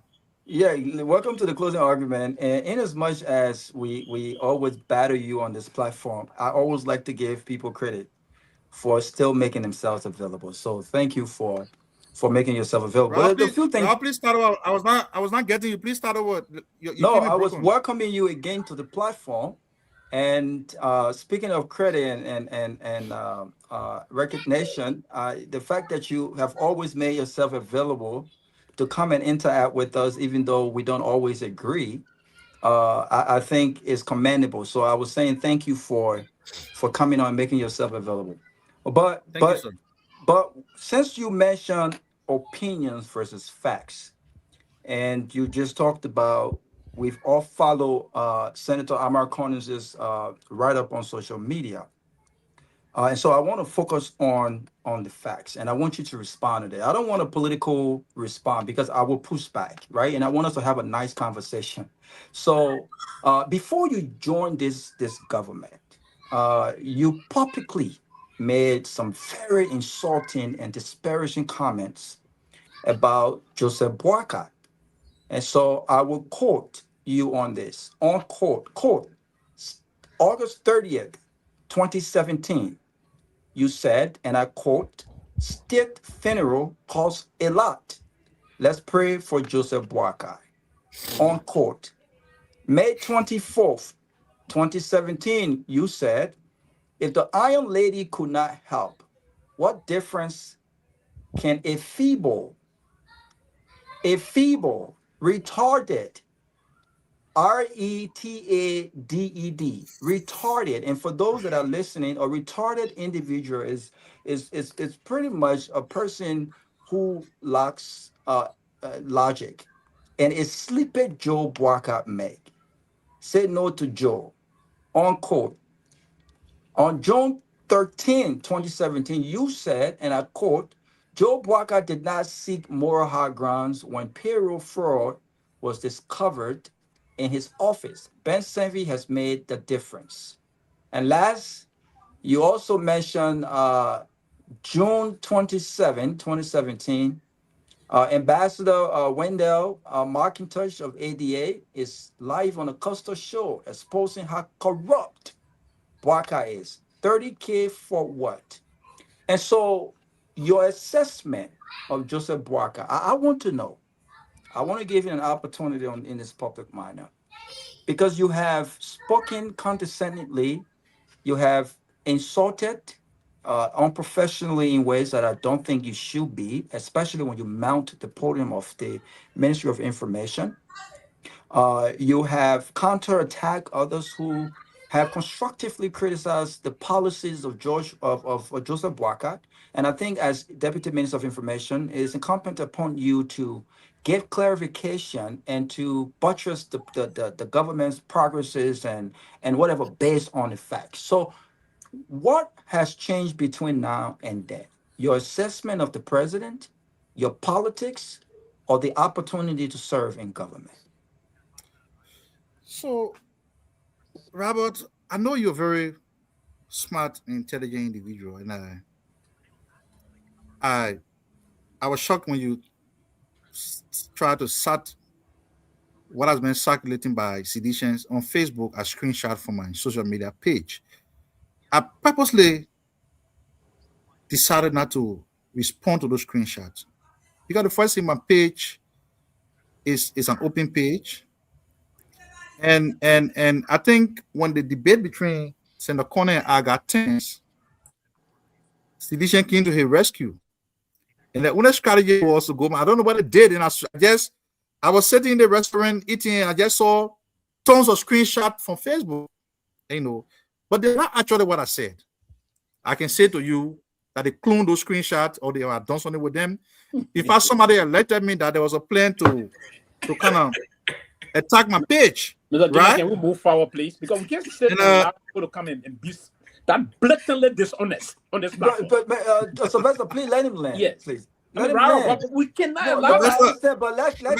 Sylvester, why are you allowing this man to get the best of you tonight? No, he's not getting me. He's not getting me. That has been dishonest. He's just denying it. Sylvester, let him land. Let him man talk. Let him talk. Read Let's the see. chat room. Toure, go ahead, Deputy Minister. So somebody clone your page. So and that's what I said. I didn't want to speak to it, but out of respect for Robert, I'm saying this for the first time, that what you see circulating on Facebook, of course, everybody knows that I never supported President Boakai in 2017. I have my side. I said things about him. But what the guys circulating on Facebook are not what I said. What did you say? What did you say? I should go back to 2017 and tell you everything I said. No. Okay, so, Mr. Minister, listen, I'll give you the benefit of the doubt, but just to push back a bit, since we're giving clarity, this came directly from your page. I see that it was later on deleted. But this was written on your page. So I want you to clarify. I will pick one instance, one post, and I want you to clarify and give me a distinction of what was altered and what you actually said. If the Iron Lady could not help, what difference can a feeble, retarded, and or sleepy Joe make? Which one of those description of the president was altered, and which one of those description? One second. Please, let me land now. Feeble, retarded, and Sleepy Joe Boakai. Which one of those utterances came from you, and which one of those were actually altered by seditionists? So you asked the first question, what 3 in 1. I just try to respond to the first part, you come out with another question again. No. It was specifically about the post being altered. And I thought I significantly said what I had to say about the screenshot sedition running around with. The record shows that I never supported President Boakai. But I'm saying to you that why is true I never supported him? The screenshot that the guy posting on Facebook are not of my making. And I think we should keep it at that. If anybody got any reason to believe that those screenshots were actually from my page is open. You can go there and say whatever you want. Okay? So you talk about us being combative in the way we respond to critics and everything. Robert, you have to understand that this era of communication in Liberia cannot be compared to the 1960s or 1970s. This era of communication is being heavily influenced by social media. Somebody posts one thing on social media before you go to the whole country discussing it. As Deputy Minister for Press and Public Affairs, when I woke up in the morning, I got to do media monitoring. Listen to almost all the radio stations in the country, not myself, but people do that, give me update. Tomorrow is press briefing. I got to wake up my house 7 o'clock. I'm still on talk show tonight because we have a duty. So managing government communication in this era, it's not a child's play. And you have to understand that beyond just saying the number of hospitals the government building, the number of roads the government building, the number of schools, the Ministry of Information has a duty to repel negative propaganda. Right? So for example, somebody go on Facebook or not just somebody, but key political figure go and say something. With all the progress in the country, you go and say, oh, the government has done nothing. Nothing has changed in the country. And you say to all that, look, Daniel Sando, our Deputy Minister, Minister PR, Information Minister, don't respond to that person because they got a right to speak. So we don't have a right to speak to?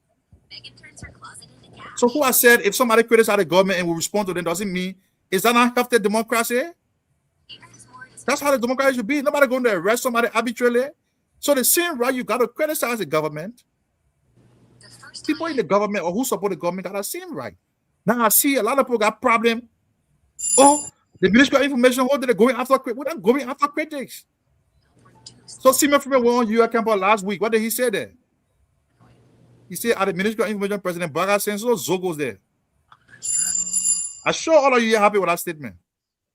Because I heard none of you criticizing for that. But the Ministry of Information go and respond to Simon Freeman in similar manner with a more polished and poetic response. Then they say, the ministry is very combative. But this man go and call the whole ministry polished and poetic. Seriously. They may go and refer to the whole ministry. Say so Zogo in there. Nobody on closing argument. Nobody on any platform say you're very rude to the people. So you see the difficulty we have, Robert?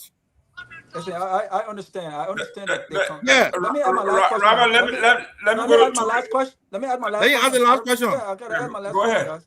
So listen, I understand the difficulty that you face sometimes, but I do say again, if you were my friend and brother, I will off the record say to you even with that, you are not a regular Liberian. You are the deputy minister of information. So your words holds weight, right? And so when you're governing, I think it's important for you to accurately, and sometimes you can be tough with that, right? But I think you should respond instead of personal attacks and insults. I think it helps the message of the government if you were to respond to government policies based on facts and not personal attacks. So let me But you said before this. you go You ahead, said this. before you go ahead, let me respond to the issue of insult. So there are people who pedalize, and there's a tendency in our country, if people cannot break you, they try to throw dirt at you. The Ministry of Information for time immemorial have been a dead sleeping giant. The past government, the ministry, the communication arm was so poor, not effective.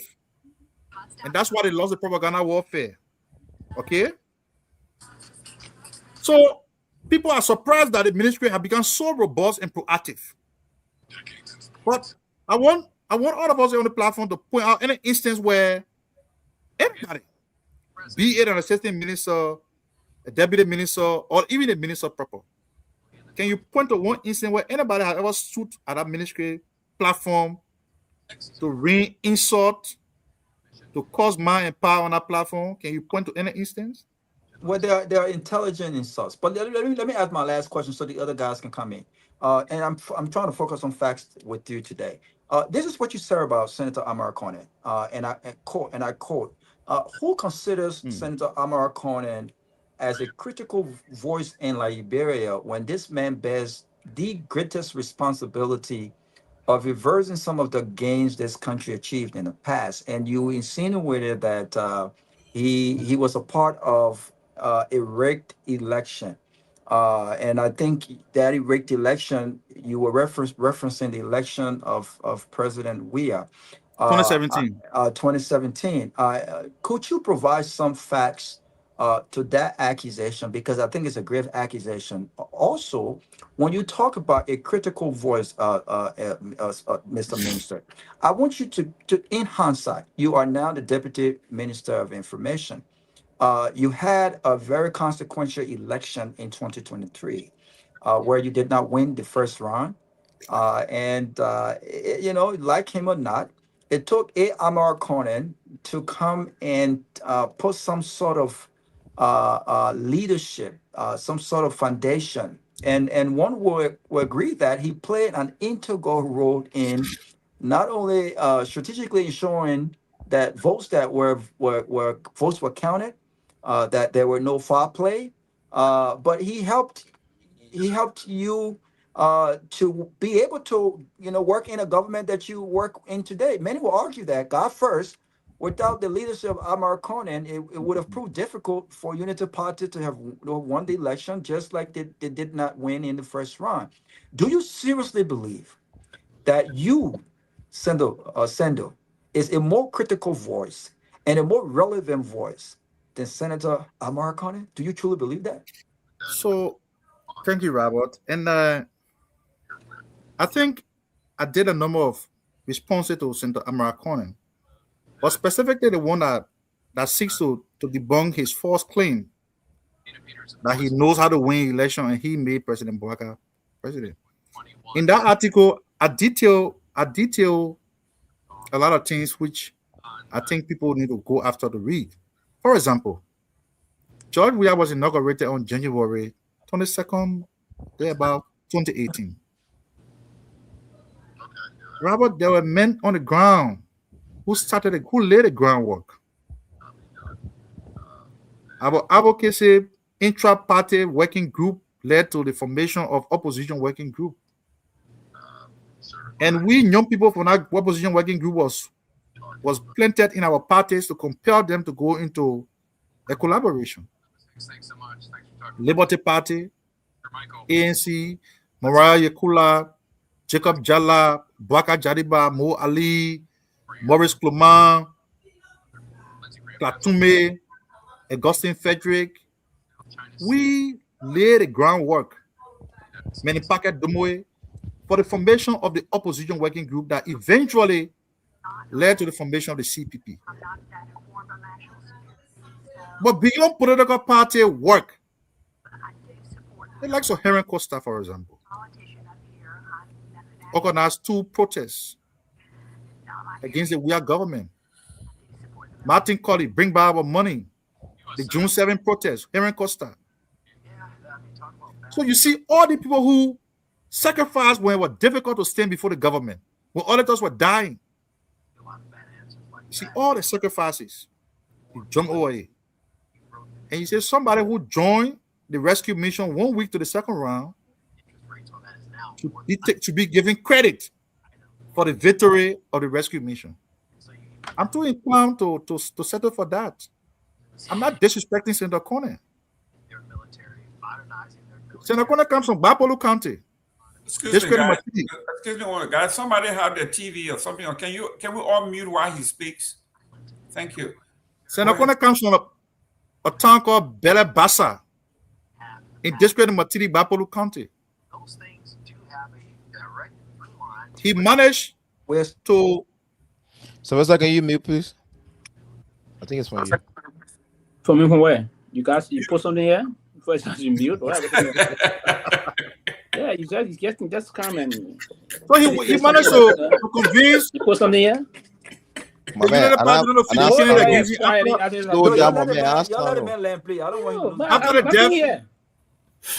the death was in the Nathan, Dahn and the 10, smoke talk, they say mute.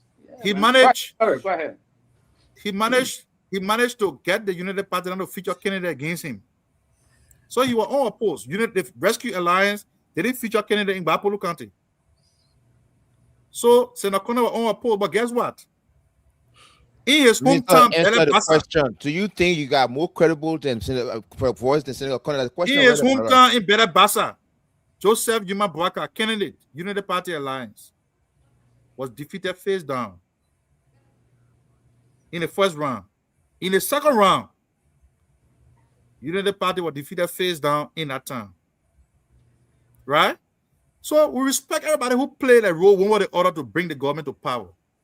But I think it's a disservice to people that also defy the oath and stood up to the CDC government. When Senator Kone was nowhere around to look at me and say, oh, Dana, when I have a job, it's Senator Kone and I'm going there. It's disrespectful. Because with over he would have won the election. But we're happy that we have him on our side because it's a democracy. The more people you get, it's good for you. So do you think you're more critical and a more relevant voice than Senator Kone? So to the point I made in that article, right. The point I made in that article, I do not see Senator Kone as a politician who has got the wherewithal, the gravitas to lead any advocacy here. One, it's not because I don't respect him. One is because he does not have the moral voice. And that's how I went into his closet. The Global Winning Report. Recently, the retreat the Senate held in Bassa. He took money. And when it backfired, he said he want to deposit the money back in the account. He never deposited the money when he received.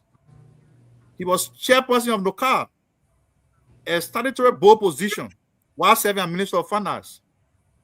Right? Now, when you have that kind of position, you don't take pay 2 places because it's double dipping. For 2 years, Senator Kone received $4,500 from NOCA. When the Global Winning Report indicted him, he went by and paid 4 months into the consolidated account. What became of the other months? So I was saying that he does not have that gravitas to lead an advocacy which does not even have any basis. That's what I meant. Yeah, but he led your campaign. He led your campaign. Hey guys, Rabbi, I don't want to make this up. Which campaign did he lead? Let me go to Toure. Which campaign did he lead? I don't want to make this. Let's go Toure. Well, which campaign? Let me say the facts. Let me say the facts here. He never led a campaign. Robert, your question is done. He never led a campaign. He never led a campaign. Okay, good. Mr. Toure, your question, please. Yombi Kanga Lawrence, campaign chairperson. Okay. Mohammed Ali. Honorable Sano. Press spokesperson. Daniel Sano, deputy spokesperson. He was never there. Daniel Sano, deputy spokesperson, please. Toure, let's go. Minister Sano, how are you doing? I'm good, sir. I want to say, I'm grateful to God that you are one of the young people who are, what are leading in the Liberian government. I think it's a good thing. It's a good platform. The Minister of Youth and Sports. I think you guys are young people who are leading, and I think the way you guys lead will really pave the way for other young guys to come on board. I did a search on you. I don't know if I'm correct or not. They said you was born in 1988. That makes me your big brother. And if that's true, I'm saying, right? But I'll have a couple of questions to ask you. But before I go any further with these questions, because the question might not be as important as what I'm about to say, you have a role now as a leader. You are no longer that praise sinker, Daniel Sano, and so on and so forth. You are now serving the Liberian people. You are not answerable to Joseph Boakai. By constitution, you are answerable to the Liberian people. Man, don't put me in problem. No, stop. No, stop. I know you gotta protect your job, right? You don't work for Joseph Boakai. He appointed you, yes, but you work for the Liberian people. So I just feel like as a young person, I want you to be very careful. I know you're in Liberia there. I don't know what you did before going to the government. I don't know what kind of professional backgrounds you have before coming to the government. I don't know. I'm not going to come here and quiz you on that. But I just say to you as a young person, before I go into my questions, please, brother, you got a great lot of years ahead of you. If God gave you a long life to see those years. Be careful how you thread this game. What is your question, man? I'm coming. If you might, I'm not in. You have Robert. No, you have Robert. No, I got an opinion. You got Robert for 15 minutes. My man, you don't ask me a question. You just the man. Daniel, do you have protect the man? Protect the man. Daniel, do you have a spot for advisor? Because you want to be your advisor. I'm going somewhere with this. I got a question to ask him. Okay. Please, my brother, the position you're in right now, there are other people in it that are more vocal than you. You are the least vocal person in that position from Liberia history. Thank God. Thread with care, right? You don't speak when to put a band there. Okay, thread with care. Usually, if I come with them, we know what happened. Other people were there, we know what happened. Now, I want to ask you this question. This is one of my questions I want to ask you. Do you think you are a different person outside the ministry? And then when you're at the ministry, you're a different person, or do you think as a minister, you're a minister until you leave the position? That's one question. You want to ask other questions? So I can go one. I want to ask this first because one might leave me somewhere else. Do you think you are a minister when you call in the morning from 8 to 4, and then when you leave from there, you're not a minister? When you come back, you're a minister, or you think you're a minister regardless of the time of day or night? So, as a public official, first and foremost, when I was nominated, confirmed, and appointed by the president, I was given a caution to exercise good judgment, character, integrity throughout my tenure at the Ministry of Information. So I'm guided by that as a public official. So officially during working hours, I am a public official. After working hours, I still consider myself a public official. That is why even some of the things that I used to do before apparently your boss man does not feel that way, because he said on the class reloaded, he said Daniel did not make the statement he made to Amakone on the official page of the ministry. He made it on his personal page. That in of itself distinguishes you from when you're a minister and when you're not a minister. Do you agree with what he said? I can better explain that, but let me conclude on the first point. Okay. Yeah. So I bear in mind that I'm a public official. And even when I'm acting outside of my official duty, I still bear in mind that I'm a public official, because my action could, how do I distinguish my action as Daniel Sando from my action as Daniel Sando, Deputy Minister of Public Affairs? Thank you. Thank you. So the comment made by the minister, what he was saying is that. No, I know what you're saying. We don't gotta go by not by the minister. I just want you to know you're proving wrong, so we'll get that clear. You're not a minister, per the hour. You're a minister until your term is over with. So you're proving wrong. So he was wrong for that. We'll get that out of the way. Second thing I want to say to you, You don't want to say that. I mean, okay, fine. You agree with me here just now. Anyways, sometimes the words you use, the very jargon or the vocabulary, the very words you use, do you also understand the meaning sometimes, or it's just a Liberian thing? You just throw words to come off as intellectuals. Give an example. You said there. So there is a high court or in his presence doctrine. And that's what the Liberian National Police used today. He said it today in his presence. In his what? Presence. He said police as a police doctrine called in his presence. What they used today. No, as a plain sorry, exactly. Plain view. Yes. Plain view is a synthesis I've seen the president. Anyways, he said plain view doctrine. That's what they used. So what was in the police plain view? Knowing that she was committing the crime that she was there today for which she was not accorded, per your definition, the due process for sure pretty much just taking it into court. Because if I should take a plain view doctrine, you are very wrong. That's not what plain view doctrine says. Plain view doctrine says, I'm a police officer, a law enforcement officer, I'm standing right here, and I'm seeing doing something that is wrong, and because I'm there, I don't need no warrant to arrest you. That's the doctrine of plain view. So what's the plain view in this case? So the first thing, no rule of law violated today. Because if you accuse the government of violating any rule of law, you have to quote the provision, you have to quote the panel law. I'll come in now. I did not say you violated any law today. I did not say that. You said, you used a word that I'm trying to say you were wrong because that's not what happened. So if that's the word you want to use to defend what happened today, then you are wrong because the plain view doctrine does not work in this case unless you don't understand what plain view doctrine is, or you want to come and say it to other people who may have not known or probably don't know and just let you slap. But that was not plain view doctrine today. So if you conclude again, can I talk now? Yes, sir. Okay. So what I did say was that somebody asked, say, did you get a warrant from the court? It was Morris who said, "Oh, why did the government issue a nay as a Republican against Madam Joy?" I said, "No, the matter has not been taken to court.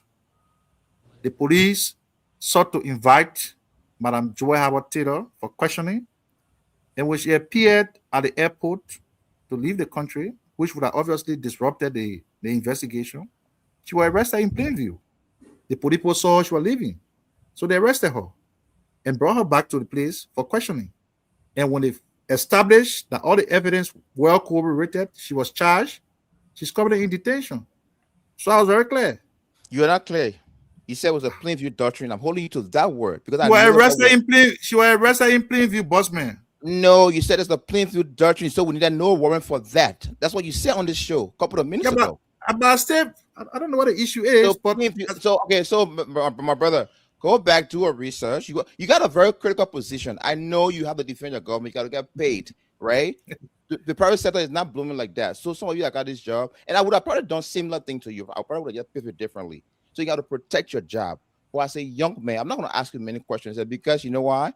I could ground you on one thing you said tonight, but it's not my job to put further young people down because you know why? I think the government is giving us a chance to show ourselves. But I will say to you, as you do this job as a young person, please do with some civility. Be responsible about it, and please, those guys are in in those offices. They are politicians. You can disagree with somebody or disagree with them, in a very respectful way. The job I don't know. I got somebody. I got a question here for you. I come in, Mr. Gayman. I don't know. Yeah, I don't know to what end this is leading us, but the first thing to say that as an official of the executive, I should not take instruction. I'm not accountable to the president. I didn't say that. I did not say that. Okay, Sandra, we got a question for you. Your name and where you calling from?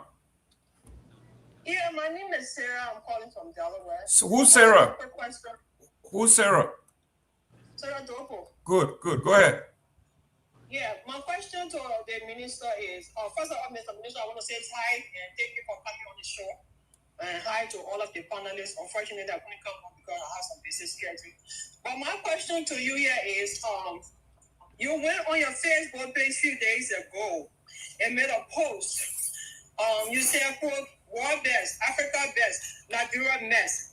So my question to you is, a president who in 3 years built hospitals, built clinics, dedicated roads, and did a lot of things as compared to her president who in 3 years just dedicated police booth and also on public like trains. Which one of them is Liberia's mess? Thank you. So, I mean, it's. So I was responding to Ernest before you took the call. So, like I said, people have their opinion about us, and I'm not here to argue about opinion. If you believe that the job that I'm doing, I'm not doing it the best way, I appreciate your opinion. If you believe that there are others before me who acted in the best way, I'm not saying not doing the best way. I'm just saying that I'm a cautioning as a young person. So yeah, so that is said and done. But I just want to say to the lady who dropped the line that the former superintendent of Montserrat County made a criticism of the former president. That was something I was just paraphrasing. And she said, Mr. Weah was this. But even with the comparison she tried to draw, to say in 3 years, President Bouaga has not built a hospital. I mean, she's not following the development in the country. Today, we'll talk about a reference laboratory. One of the major problems we've had in the country is the fact that when you're sick, there's no real state-of-the-art facility where they can do diagnosis. A national diagnosis center is being built today. It's almost completed. The reference laboratory, I think it's within dedication now. There are a lot of landmark development that are taking place across the country. So, I mean, I know everybody got interest in the politics of the country, but such comparison on the major platform that they has to be well informed. So I don't think she's informed. Don't you think, Mr. Minister, this is part of the failure that some of us are upset about the way you speak about what the government is doing? You're failing in promoting the government's message. Don't you think this is part of your problem? So I'm failing? Yes. You're just telling us some of this stuff instead of saying this at a press briefing. Why don't you do that instead? Well, I mean, you don't follow the press briefing. No, obviously everybody is. People are asking you, and now you just tell them. You don't follow the press briefing. So what would do at the press briefing? I come in 1 minute. What would do at that press briefing is to talk about everything the government is doing in the country every week. And anybody who follow the press briefing will tell you, look, the update comes from various sectors. But you see the thing about us Liberians, we are very selective in what we listen to. There are people who are more interested in bad news. So even some of the people will make it appear like the Ministry of Information press briefing every 2 days in a week. When we go there, the only thing we can do is attack opposition. Yes, but that's what I'm saying. You crowd out your own. You crowd out your own message. That is not true. That is not true. The press briefing is a matter of public record. It is live on social media. I understand. All the platforms in the country. If you follow it, you will not say we don't talk about the government progress there. I understand that, but I'm saying to you, you also step on your own message with the utterances that you make. That is not true. And I'm saying that what you refer to as rough responses to opposition people does not take the whole day of the platform. If somebody says something and we disagree with it in one line, and you make it appear like the Ministry of Information just disagree, it's up to you.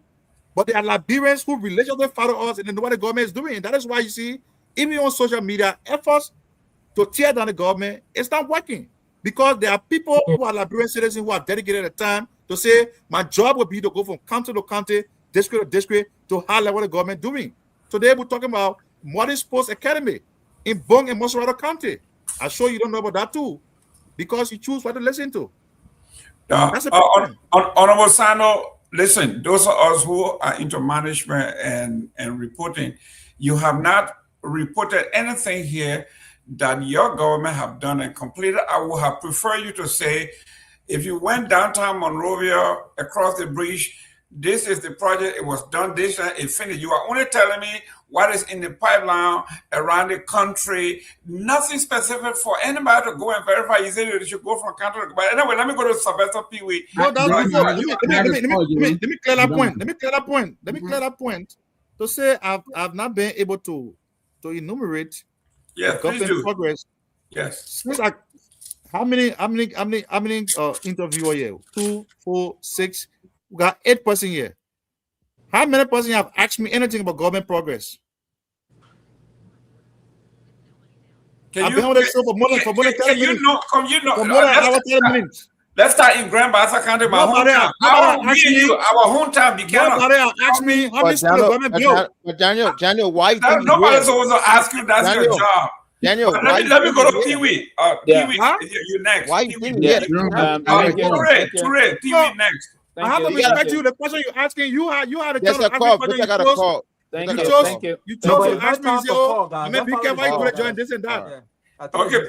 Or the call. Let's go to the call real quick. Then we'll go to Pewee. I said 1 hour, man. 2 hours, I gotta go. Yeah, but where are you? Anyway. Make it move. Go ahead. Tomorrow will be a Thursday. Make it move. You guys, about to put on time. You got you, man. Make it move. Yeah, go ahead. Hold on, okay, go ahead. Yeah, we gotta go. Yeah, greetings everybody. This is Seleke Kromah. I'm calling you from. We're not fooling you guys. That's so, man. No, yeah, let him mentor. I don't have a question for the minister, but I just want to make a clarification. Speak a little louder, Seleke. A little louder. Yeah, hello. You getting me now, Mr. Gayman? A little better than that, yes. Yeah, go ahead. I think it's the button phone, but go ahead.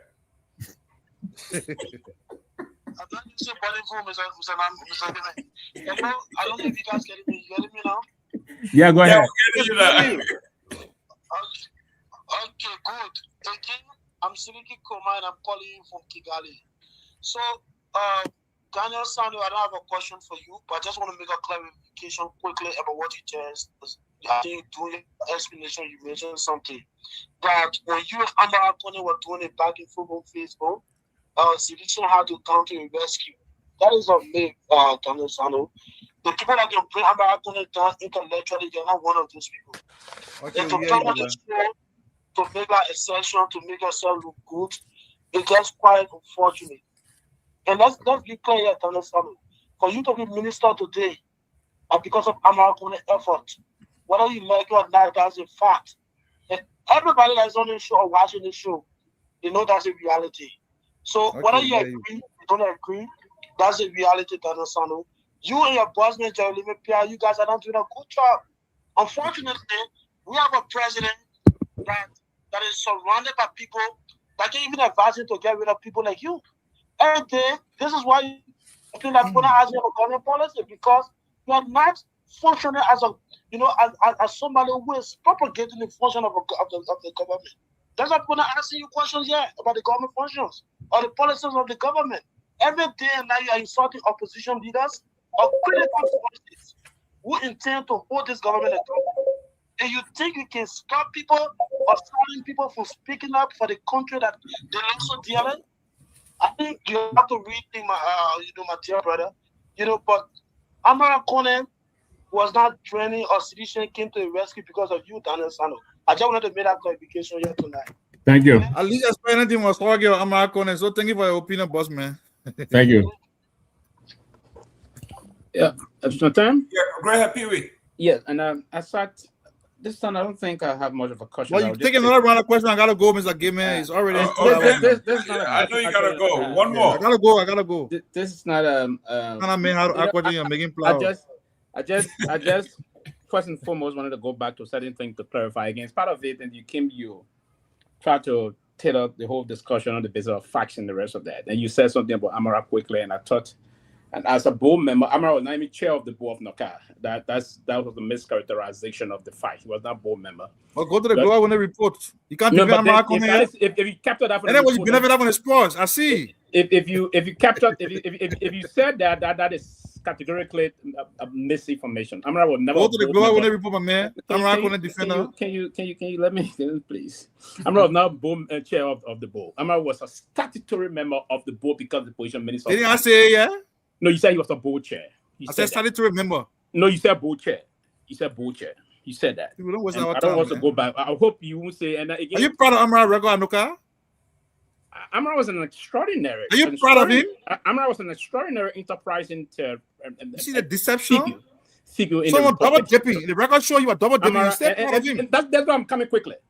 The law did not. There's nothing in the law, and those that structured the law. It was Molu that I worked with before that even said that they need to change the law now. That is not tantamount to double dipping. If you went to the public financial law of the Republic of Liberia, double dipping is where you have taken two government salaries That's what they call local pay and government salary, right? It was now government salary. No car, they were receiving what they call, listen, they were receiving what they call bowl fees. Even those currently, you have people that the president currently appoint. The managing director of the National Port Authority is the statutory secretary to the board.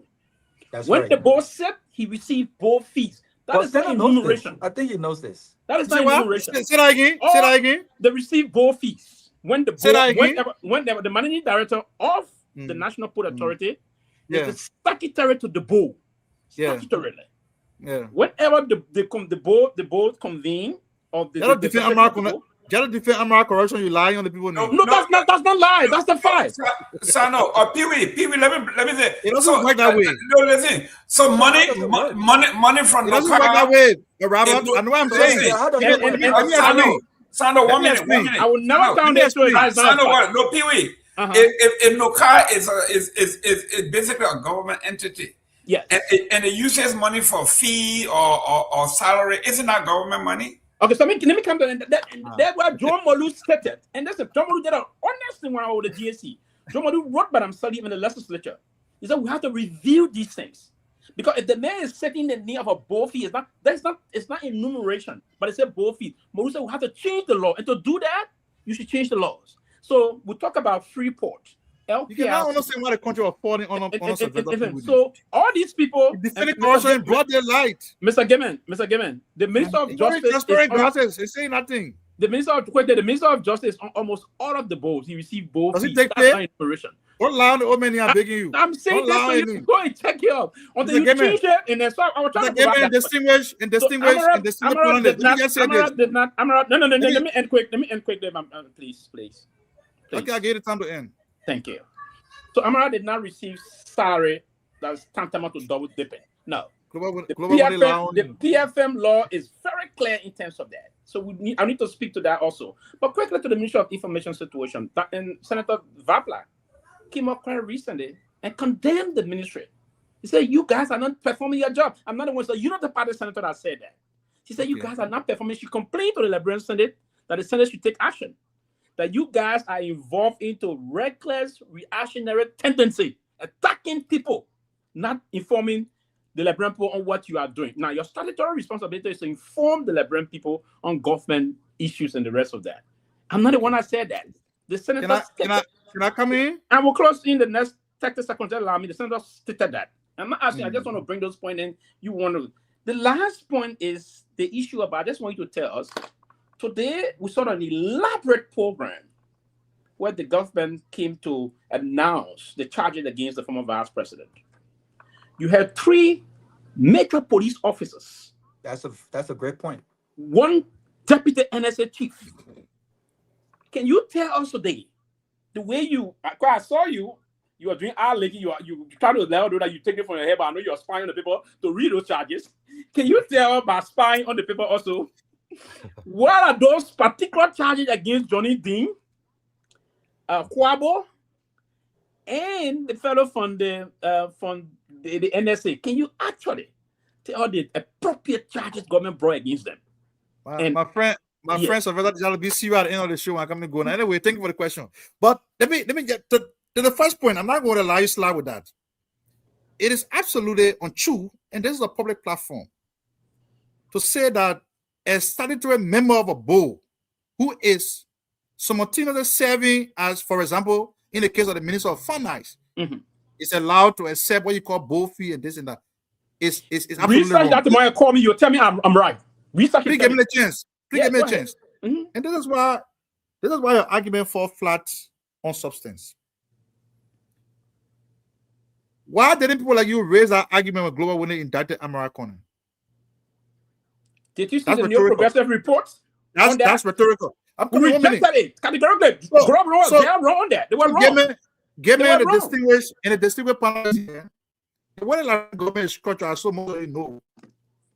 The Minister of Finance, the Minister of Justice are statutory board member of many entities, like the Minister of Agriculture, who is chairperson of the board of the NAFA board. Now, in all entities, all government entities, they are statutory board members. They're statutory board members. Yeah. So when these people, so people is telling us that look, the Minister of Agriculture can be taking pay at Minister of Agriculture and then be collecting monthly salary from another entity where he's serving as salary board chair. Let me correct you. I didn't say monthly. Let me change. I said board fees when the board convenes. Board fees when the board convenes. Do not try to intellectualize corruption. Every board got city sitting. It's every 3 months they sit. Every 3 months they sit. Money. It's government money. But Minister, if this is corruption, who appointed this man to the board? Thank you. Your friend Amara, Oh. I come in. I can understand why Pewee is so easy. He defended Amara because we were here. The neo progressive movement that he ran was being bankrolled by Amara. So he's very uneasy when you mention this. No, easy. But if we're carry that, why did Amara going to deposit the money back in the bank? Why did he pay off? Why did he deposit 4 months salary back in the bank? If it were right. Why? Was he mandated to do that legal? He wasn't mandated. But Rao, that's not even true. I don't want to interrupt him. That's not true. There's no record that shows that it was a mandate. You said there's no record? I just supply with the record. Please. Was it mandated by a court? Daniel Samuel, we have had you long enough. No, but Mr. Pewee, why are you crying about the Pewee? I have one last question. Yeah, go ahead, Tomalin, go ahead. I come in, Tomalin. So Pewee is uneasy when this is mentioned. But if I carry that, Amara, after he was indicted by Global Witness, secretly went back and deposited 4 months salary back into that's not true. Local account. That's right? not true. That's because his hands were caught in the cookie's jar. Very embarrassing. It. Let me ask you, Mr. Sando. You said Senator Vabla made a submission to the Senate to say she complained us. Let me tell you something. Is that true? Did she do that? Let me tell you something. Hold on 1 minute. Senator Vabla is a distinguished senator. I cannot tell her how to go at the Senate and make a motion and make an argument. Similarly, they cannot tell the Ministry of Information how to respond to government critics. They can't tell what to do. And I'm respectfully saying that to her. What was your point? You agree with her point? That Johnny Dahn, you say what the fate of Johnny Dahn and other people. If you follow the press conference today, a journalist specifically asked, Mr. Aji, we see Mr. AG and Aji, we're seeing these people charging the former vice president, this and that. What happened to one of your former officers who was suspended for time indefinite and 10 what the professional standard? So what he said was this. Like the military has uniform code of justice. In the police, they have professional standard. So when a police officer ethically transgress or is caught up in criminal attitude, they turn him over to professional standard. What he said today was that professional standard has concluded. He has been sent to the Crime Services Division to be processed and sent to court. In the case of Wadea Kwabo, they've gone to court ever since. I think you saw a lawyer saying you are going to file for bond. What's the charge? What's the charge? Why are he charges? Kwabo. Why he charges? Kwabo. I don't have the charge sheet here, but I know but your information is about public affairs. Yes. So I know everything happening in the country. Yes. Everything. That's your job. And that's why I said for you, you're getting rallied up, right? You see this where we headed? So I told you that man are going to court. Then you say, what are the charges? Of course. Yes. I'm gonna sit down here, get recently up here. I don't have the charges. Why are you reading Madam Tiraun? Why are you reading Madam Tiraun? Because I have it with me. Daniel. No, excuse me. I'm a question. Last question. Before you leave, yes, sir. There's an issue about this the FOIA project, the project that was building FOIA. Can you please? Where's the government position on how that project was funded? Because we are getting different information about how the project was funded. That was my next question. Well, how can when the government tells us? Are we going back in Sago 11:30? I gotta go to bed. Can you tell us? I will address this very last question and bid all of you farewell. It's been a very interesting show here tonight. And I hope we can do this frequently. So you're not credible. You said that the last time you were here. That was 7 months ago. So don't come bring that. Ultimately, you see, they discrediting me. I mean, you see, I get discredited. I'm credible. So how come by here again? No, yeah, you don't know anything. I don't want you not know what you're coming for. Man, not come by here, brother. No. The man gotta come back. You gotta come back. You can come back. You can't say that. You can, yeah. I sat there for the last almost 2 hours. Come back. Yeah, you can come and back. I gave you wide range of information that you didn't have. Yeah, but let's not distract the minister. Minister, please answer the very important question. If you want to be passing around with charge sheet, and please, not specific of the issue. Yeah, please. I'll be passing around with charge sheet. Your leader, man, let anything because he's Daniel, Tomalin asked a very important question. Yeah, so what we need to know is what is the government contribution and what are the international and domestic donors according to your office that contributed to this project, and who are those donors? The president promised to open the books, and it's been months. The books have not been open, and we're dealing with the president promised to open the books, right? Yeah, he said the books would be open, and we would know who the international and domestic donors were. It was a $6 million project. I wish the president opened the books so I can have the information. But yeah, what I would tell about the 4-year project. and it goes back to where we started. People want to speculate about everything. The first pin that was placed on that project was that it is a president retirement home. And I saw people then running with that gossip. So one time we met in Single, and I told him, I said, we intentionally keep you going in cycle. And the day the government speak, all the propaganda you running with people. Don't lie on me. I'm saying yeah. I will be in America. I'm meeting. The last time we met, we ate. Huh? No, the last time we met, we ate. But you said you think we met on Clay Street. Was that Clay Street? Where's Clay Street? We met in Single. No, not Single. At the Parliament. It was not the Parliament. It was a Yama place. When you say you're going to jail, the Kehleboe, I hate your The Parliament. When you say you're going to jail the Kehleboe, I scrape your tail like. We met to Yama place to eat bagi. Yeah, the Yama place. Yeah, when you pour the food in the bowl, you pour the food in the bowl and say you're carrying the food home, right? Yeah. I want my tabagi. And then you say you're going to jail the Kehleboe for scraping your tail like. Did you jail him now? But you interviewed that day. I left it, man. I listened to you that day. Go ahead. So the law and shorter is they put a spin on it and say, oh, the president paid the retirement home for you. And that's a government would just start with say, but how can a group of people be so confused about their own messaging? If you go to the facility in Foya and somebody tells you that they place a resident for the president, you ask what the president doing here. Have you seen the conference hall in that place, the event hall in that place? So they said what they had to say. When the government spoke, the government said the project is not a $10 million project. It's a $6 million project. What the project is for? It's a Mana River Presidential Center. It will be used to host events for countries within the Mana River region. The source of the funding is a government Liberia project. To sit on the show and give you the breakdown. You exactly. You know what? You in person. You were the first one who said. You said what MRU. That's how you're confusing in the country. Eh?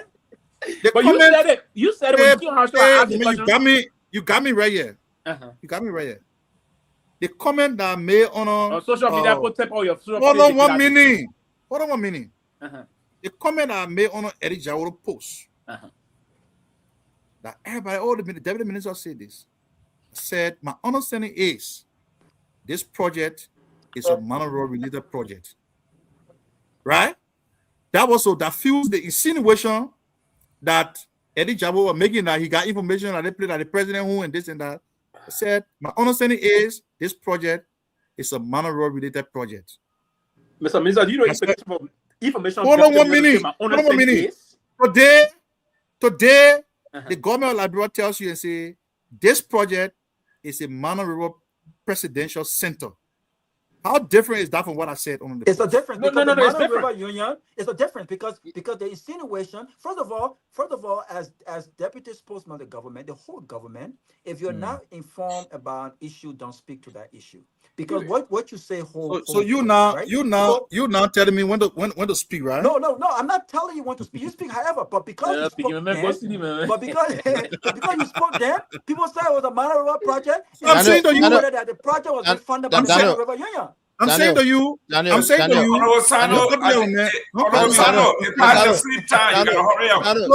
Sano, let me finish now.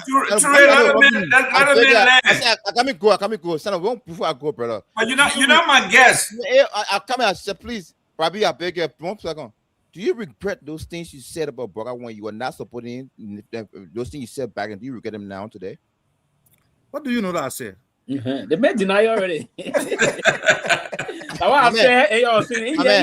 My man, you said during the political time there are things you said at the time because of political season. What do you know that I said? The ones Daniel. You don't even know me. You see, I said something about. What do you know that I said? No, I don't know you, but know your Facebook page. I sent you your email. Yeah, check your. Honorable Sano. What kind of should I be sure with things? Honorable Sano, thank you very much. You've been here. You have given enough time. Is the former vice president going home tonight? Who's that? The former vice president, Mr. Taylor, is she going home tonight? Well, I just told you she's in the custody of the joint security. And we know all reporting. That's what we're hearing. Well, when you are charged, you are in custody. The crime she's been charged for, I mean, it has not reached the court yet, but those are non-bailable offense. Mm-hmm. Those are non-bailable offense. Okay. Before you in your closing comment, can you brief the nation on the border in Foya? Remember, all the questions you ask for, you're asking the question. You closing now. You closing. That's a difficult question. And you are not only asking. I'll patting you on the back. You know, so anybody be careful. What difficult about Pewee? The Guineans want to leave and you don't have the ability to get them out.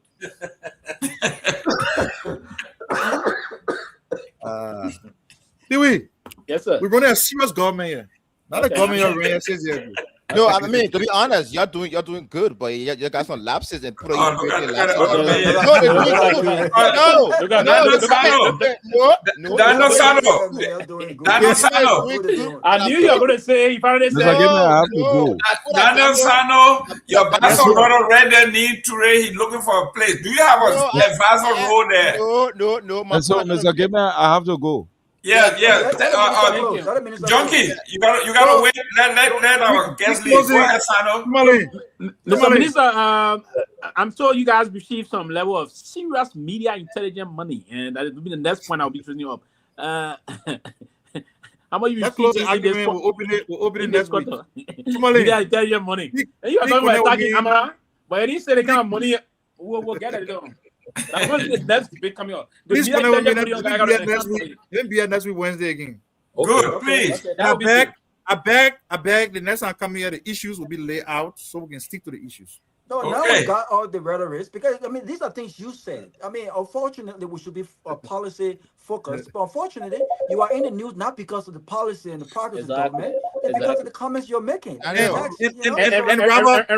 you're right? Yes, Daniel understands clearly that. Listen, and when people like me come into interact with you, you know before you begin minister, we not try you to get to where you are today. And you said that. Someone not try you. I don't want to play that role. Not try to get to the seaside.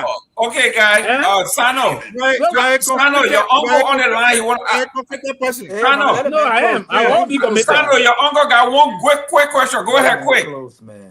Yeah, Mr. Give me a time. Yeah, the man gotta go. In addition to all the great projects you guys are doing, can you tell us when did the government do the groundbreaking ceremony for the Foya project or any other project that the government has initiated since in the last 3 years? Oh, like that, Johnny? Yeah. Johnny said you want to know when your program for the Foya project. He don't have that go him right now. Johnny Zebby. You're bringing it next time when you come in. So the government has commenced a lot of new projects across the country. When you see the Minikoma to Vonjama project. And let me commend you guys for that. And I will say that. Thank you. Yes. Thank you. And the project from Okay, the one from Johnson Street to Freeport is Japanese funded. They're going to modernize the road. But from Freeport to St. Paul Bridge, it's been undertaken by the government of Liberia, opening that corridor 4-lane. Have you started the project? They started already, or you going to start? The project started already. They're in full swing. Right now, from Freeport to go Douala, 4-lane, paved. Because of the rain, the work slowed down. They're gonna resume in the dry season. Right now, PV Fort, the company with which the government of Liberia entered the deal to open up the western region from St. Paul Bridge straight to Bow Waterside will be paved 4-lane. That project has started, but it's been slowed down because of the rain. And from Clay into Todmont Bray will be 2-lane, double carrier. That project is also ongoing, but it's been slow because of the rain. Oh. The government secured the humanitarian medium for the road from Salaye to Konya. To Konya. And then from Zozo to Yela. From Zozo to Yela as well. I mean, because I have home country now. Yeah. No, I know. That's why I commend you. Not necessarily, I know of that. I've been following that also. Yeah. So a lot of projects are taking place in the infrastructure sector. Okay, you also have any plan from Broadway to Bapolo? That road, any plan? Yes. So the Minister of Public Works said the feasibility study for that road has already been concluded, and right now they working with the Area Development Bank to secure some funding to do that road. In fact, he said not just the Area Development Bank, but they also working out some modality with the Chinese as well to secure funding for that road project. You got LBS, the modern broadcast complex completed.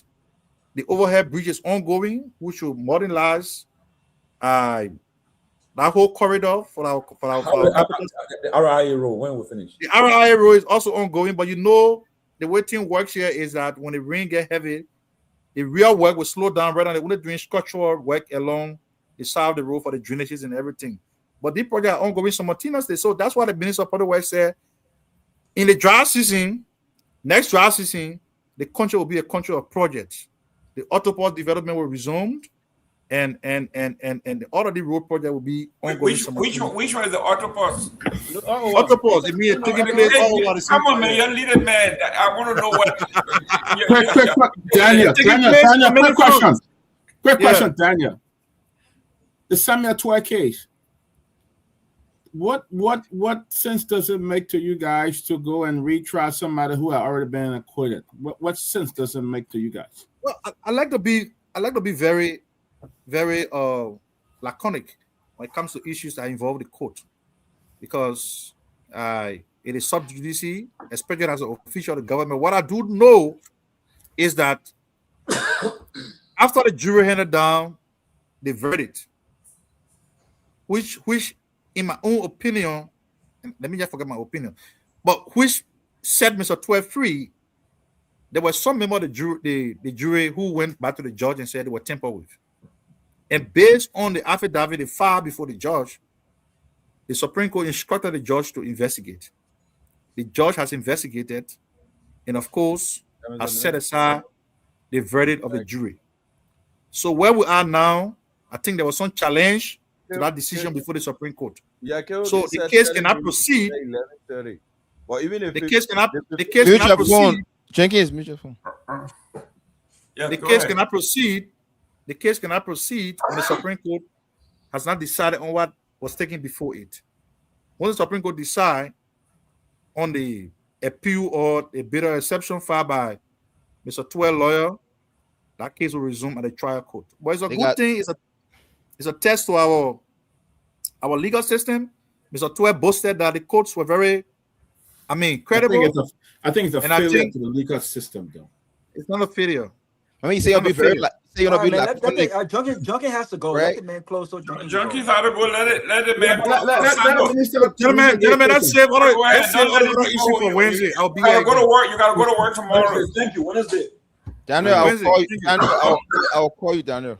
Daniel, thank you for coming on. Thank you. Daniel, you got an advisor here. We appoint I'll call you. He's another advisor, man. He can be your advisor. Thank you very much for coming. I plead you. Okay, Honorable Sano, thank you very much for coming. It was an honor. We look forward to see you next Saturday or next Wednesday. Thank you very much, and say hi to all the people back there from Buchanan doing your job. Thank you very much, Honorable somebody. Can you please remove him from the screen? Let it Honorable go. Mr. Jerome, I think you should let Junkins close though. Yeah, Junkins, go ahead. Junkins first tonight. Yeah, Junkins. All the people calling him, they won't call. Junkins, go ahead and close. Yes. Good night. Good night. We'll be here on tomorrow. Okay, that was so. Now the first time I hear Junkie talk, one or two.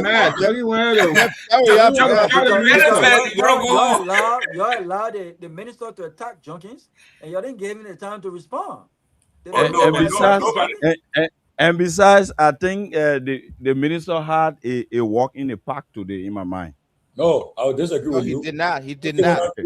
He had a walk in the park. You can't have political bias now. You're not going to use a platform to do it. No, Tony, there was no political bias here. The issue that is no political bias. No, Tomalin, I don't think. No political bias. Don't say that. If you say that, there's no political bias. No political bias. The man should not listen. You expect somebody to kind of get on the person go free. You're not understanding what somebody's saying. Somebody's saying. Somebody got to refresh your statement. Yeah, Tomalin, the man came and attacked Honorable Pewee. That radio keep dying. You know why they didn't talk? You know why they didn't talk? A Pewee man. So I know, that's why I didn't say anything. I didn't say anything. I could handle things, right? That's what I'm saying. That's what I'm saying. I didn't say anything, but he was wrong for attacking Pewee for the job. And simple thing that I said it seems to be you're not comprehending this. And then my own dear brother King said, "Oh, I've never mentioned it," but at the end of the day, he also said the man was not understanding anything that he said by himself. So I don't know. But he didn't understand that when Pewee said, you saying something that yourself not understanding about the world plain view, right? And when I said comprehend, I don't know that he didn't know the difference between understand and comprehend. So I'm gone. So the problem then is simple thing I said we all said the thing, and Pewee started saying to him at the end of the day, he didn't take offense to that. Junkie, I'm sorry, but I think tomorrow, Junkie, next Wednesday, they asked Junkie, my brother-in-law from Maryland, so I want to tell you. But Junkie, you got married to it too. The minister is sitting with it that you have really. You got married with me for no reason. I don't want to do Sylvester. And then we said, no, I didn't get married with him. We said, with me. We said, no. We said, you said the man came out with a statement that Raul asking the question. He came out and said he didn't say those things. Then we should allow sometimes talk show, a platform, even keep on using or red lies. You just made us as a lie. All right, the man really that's it. I'll put you on record. So you're on record, right? It was no, record. He said it's not. No. What he tried to say? He tried to say the man tempo with the pay. Tomalin, I think Sylvester. You asked the question, right? You asked the question to the guy. Now you're on record. That the man say, and you say he's saying that we're watching it. We're watching it. But we should tell him that we know that he did it. Right. He tell the man he says this. We're back and forth. They will be on it all day. Oh no, we're not back and forth. But we have to rest for it to him. We can avoid. No. So now you don't avoid these things on the high show. But listen, there's a Mr. Jerome. I enjoy Pewee because that's who I am. There are some shows where I kind of read it wrong, and I will try to ask the question, and we'll focus on the question. But the very first time Sandra was here, we went back and forth because I felt like his response to me was more of a personal attack than issues focused. And if you try that with me, I'll respond very combatively. And he changed course when he came back the second time.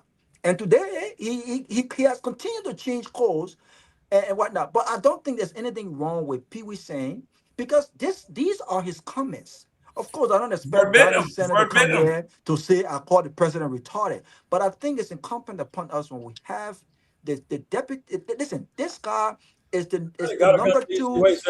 You can't say a true. No, but here's the thing. He doesn't have to say it's true, but he doesn't. But we don't also have to. We listen. We have the platform. Yeah, but you said it to him, right? He said he pushed back. So now, but then the problem is that. Yeah, but P was saying, Mr. Minister, you're lying because those were your comments. Which is why I asked him, feeble, retarded, and sick. Which one was altered?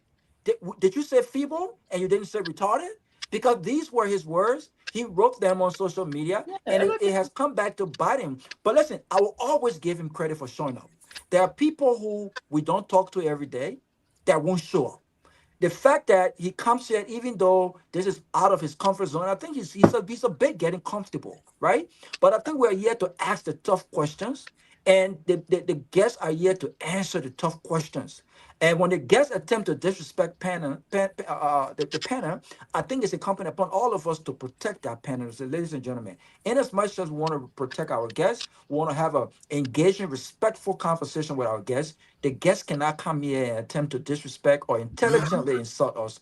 We would not tolerate that. I think we need to have that. Especially when you call Freedom FM Radio Kigali. Exactly. I didn't so that was wrong. Yeah.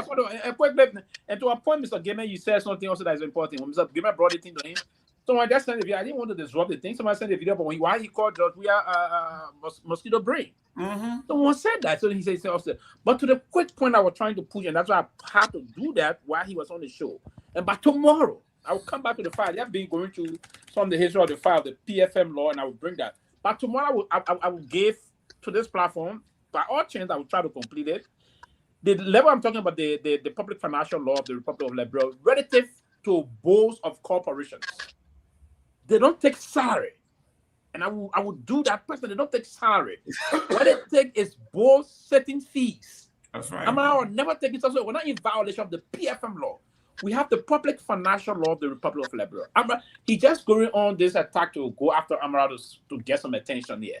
There's nothing whatsoever. The Justice Minister, all these people, until the Lord John Malou from the GSC even suggested that we have to change these things. Because you cannot be a government official already taking government money and taking board setting fees. The secretary to FPRC board is this. The chairman, the managing director is the secretary to the board of FPRC. The managing director to all these institutions. So even the level of NOCA, the president, I think, of NOCA would be the secretary to the board. All these corporations and private enterprises that got bold. Now it's the time that they're trying. I hope the new Decentralization Act of the Port will capture these things and lay it out clearly. And that's one of the reasons are given. You know what they do now? Most of these boards, they will move strategically because they know that they don't take salary. They will always convene the chair of the board, the secretary, and other people, the management. They say, okay. Now the rules is basically every quarter you have a board meeting. The board will sit. So in a year, board should say like 3, maximum 4 times. But sometimes they can say some critical thing, emergency board sitting. Because whenever the board convene, you have to pay them for sitting fees. So when he said Amara pay money back in the account, you should have president say, can you provide the documents like the prove? I did that. I said it's not true. But the thing about it is right. What even if Amara took money, attacking me saying Amara sponsored new progressive.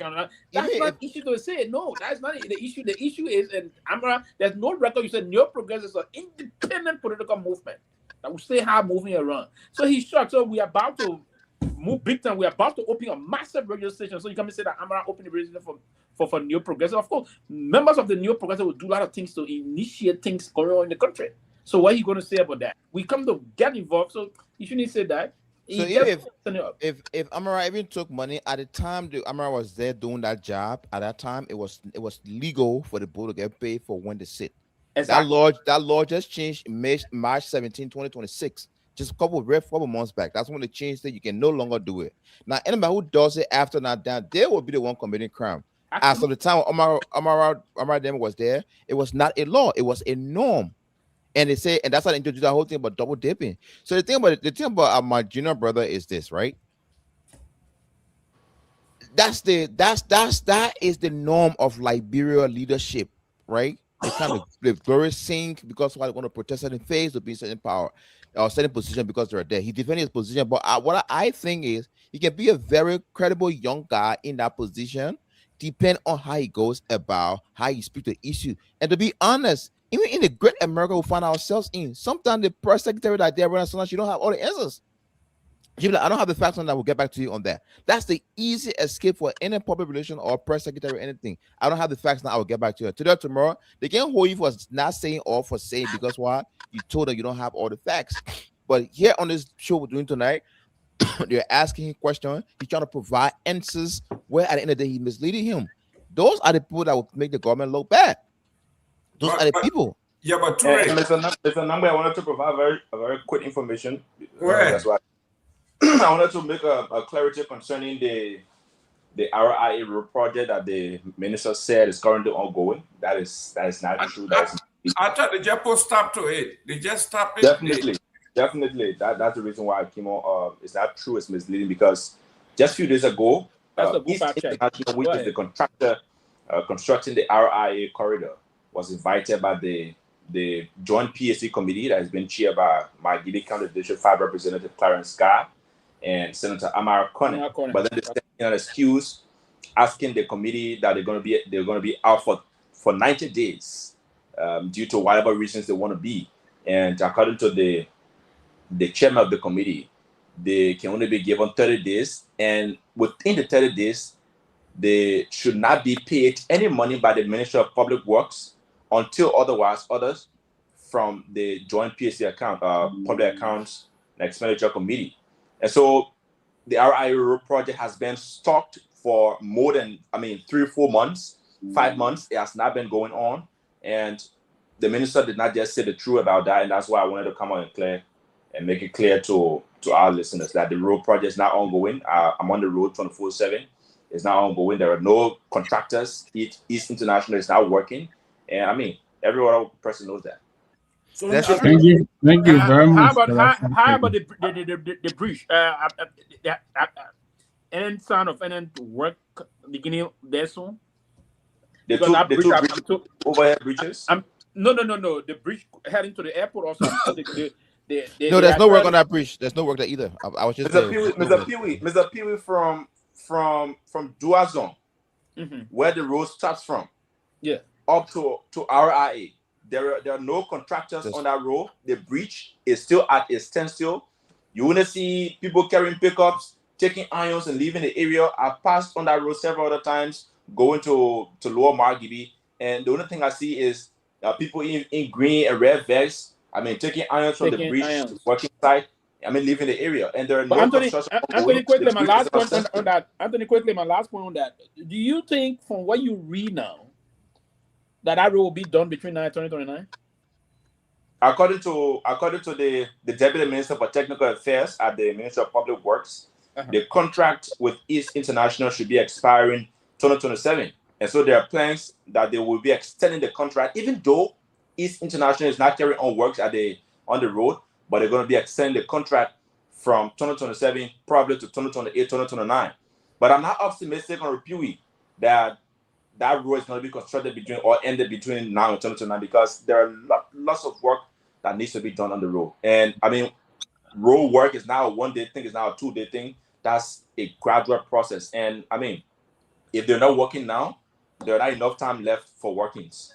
But I was in Liberia last year. I met the East International guy, the head of East International, Kevin, and he said that road will finish around 2028. I don't know how optimistic or realistic. But I heard that recently, I think the Senate put a stop to it. I think they have problem. They get problem with him. I think right now it's on some because they did not appear before the PAC committee. But he told me that that project will finish 2028. But Anthony, I want to ask you quickly. You are at the police station today, right? Definitely. So, what can you just give me a little description? What happened when they took the former vice president there? How long? Who all accompanied her? Who were there? How long did they kept her there before they formally charged her? I arrived at the police station by about 8:15, 8:20 this morning. That very moment, the former vice president was already walking along with members of the Office of the Liberia National Police in the hall. But again, I saw her along with her lawyer, former Associate Justice Councillor Kabina China. He happens to be her lawyer. But she arrived at the police headquarters some minutes after 8 and remained there on ongoing investigations until about 5 o'clock p.m. We later saw the lawyer, Kabina China, walking out of the LMP compound, getting his white vehicle, his white Nissan Patrol, and leaving the compounds of the Liberia National Police. And when he was asked by us why he's not coming outside with his client, he did not answer. He said he's going home to put some things together. And so, I mean, the former VP arrived at the LMP headquarters. She was stopped right around the Minister of Health this morning. She had an interface with the LMP officers. She was stopped. I mean, there was a time on the scene that she was being. I mean, the officers tried to enter her car, but the door was locked. And I mean, she wanted to get there herself. And the APS officer said she stayed in the car. And later on, she was escorted to the LMP compound where she's currently asked to speak, because the IG have said that she's going to remain in the police custody until tomorrow, where she's going to be forwarded to court with an indictment. So, I mean, okay, when she was escorted she got in the police car to go to the police station, or she wore her own car?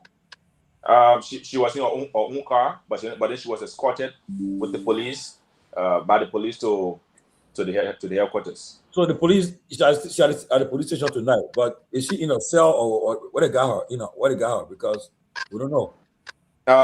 Since morning, the LNP compound has been barricaded, so I cannot tell whether she's in a cell or she's in an office or she's in a hallway. But the fact is, she's currently being held at the LNP headquarters.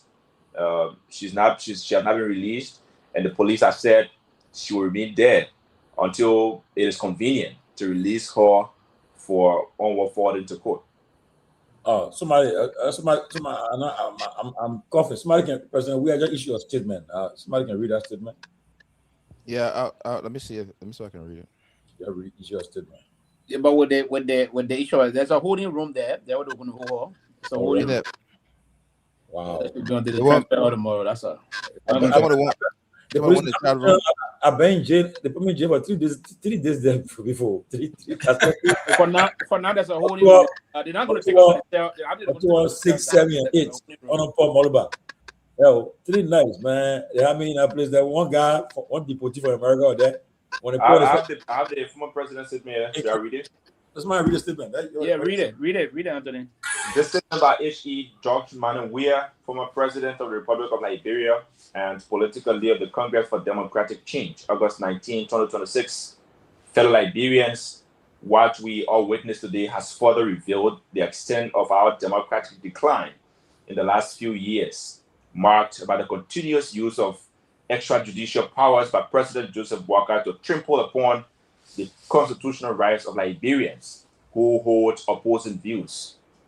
As you may know by now, former Vice President Joel Howard Taylor has become the latest victim of these rising authoritarian tendencies, which have historically plunged societies, including ours, into chaos. While we support all legal and judicial efforts to rid Liberia of the current drug epidemic, we condemn attempts to use this crisis to score political points. Today, without any prior notice, the former vice president was unlawfully prevented from traveling in violation of our constitutional right to freedom movement, and was subsequently harassed and detained. I have since spoken to the former vice president, who was vehemently strenuous and categorically denied all the political motivated allegations being made against her by the Boakai administration. In a government statement today, the Justice Minister read out blanket accusations without providing any supporting explanation of how they were formulated. This action by the government comes after 2 major drug cocaine discoveries amounting to nearly $500 million, which officials themselves have admitted were brought into Liberia after we had peacefully handed over to the Bouakai administration, rather than treating the investigation with the degree of intelligence and urgency it deserves. The government has intended, or instead sought to fabricate and concoct connections to the CDC administration, while giving a slap on the wrist of its own government and security officials, many of whom still roam the street despite being named and accused as true perpetrators. We have continued engagement with several regional and continental leaders to again iterate and underscore to them how the rule of law and democracy in Liberia is being systematically undermined, and how grave a danger show action or such action poses to our peace and security. Despite a peaceful democratic transition, President Joseph Bouakai seeks to rule as a tyrant. This we must all resist. Following my engagement, I shall return to Liberia to rally the CDC along with all well-meaning Liberians to resist this tyrannical attempt to triple upon our begurning democracy, using all political and legal means guaranteed to us on our constitution. God bless Liberia. George Manuel Weah Sr. Okay, that's let me comment. You see, give a further panelist. This is a very strong statement from the CDC and the former president. Right now, we heard today that they just made some charges on the former vice president. Now, and in the statement, President Weah is saying that he spoke to the former vice president. Now all the allegations against her. Now, what the government got to be very careful, and we follow this religiously, because for all the charges, you must have the evidence to really come up with the charges. We put charges up, because if not, if it turns out that these charges levied against the former vice president is not valid, it's not validated, it's not authentic, and most of it you cannot prove it, the government will be putting itself in a very serious problem. Because now, but if now they say, according to them, even the minister said today that they have, when they get to court, they will see the charges. They will see the charges against her. We wouldn't see it, but that's something that we'll follow and we gotta be careful, because the last way to talking to somebody today, I said with this now, there should be no sacred cow for real. Wherever the facts lead, they should go there. So I want to ask a question today. If anybody within the government, the present government, if they are involved, higher or lower, regardless of your status, will you guys bring them before the law? That's what we'll be watching. But right now, we gotta watch it and see if the charges they come say they will charge them, because right now this thing is not biddable.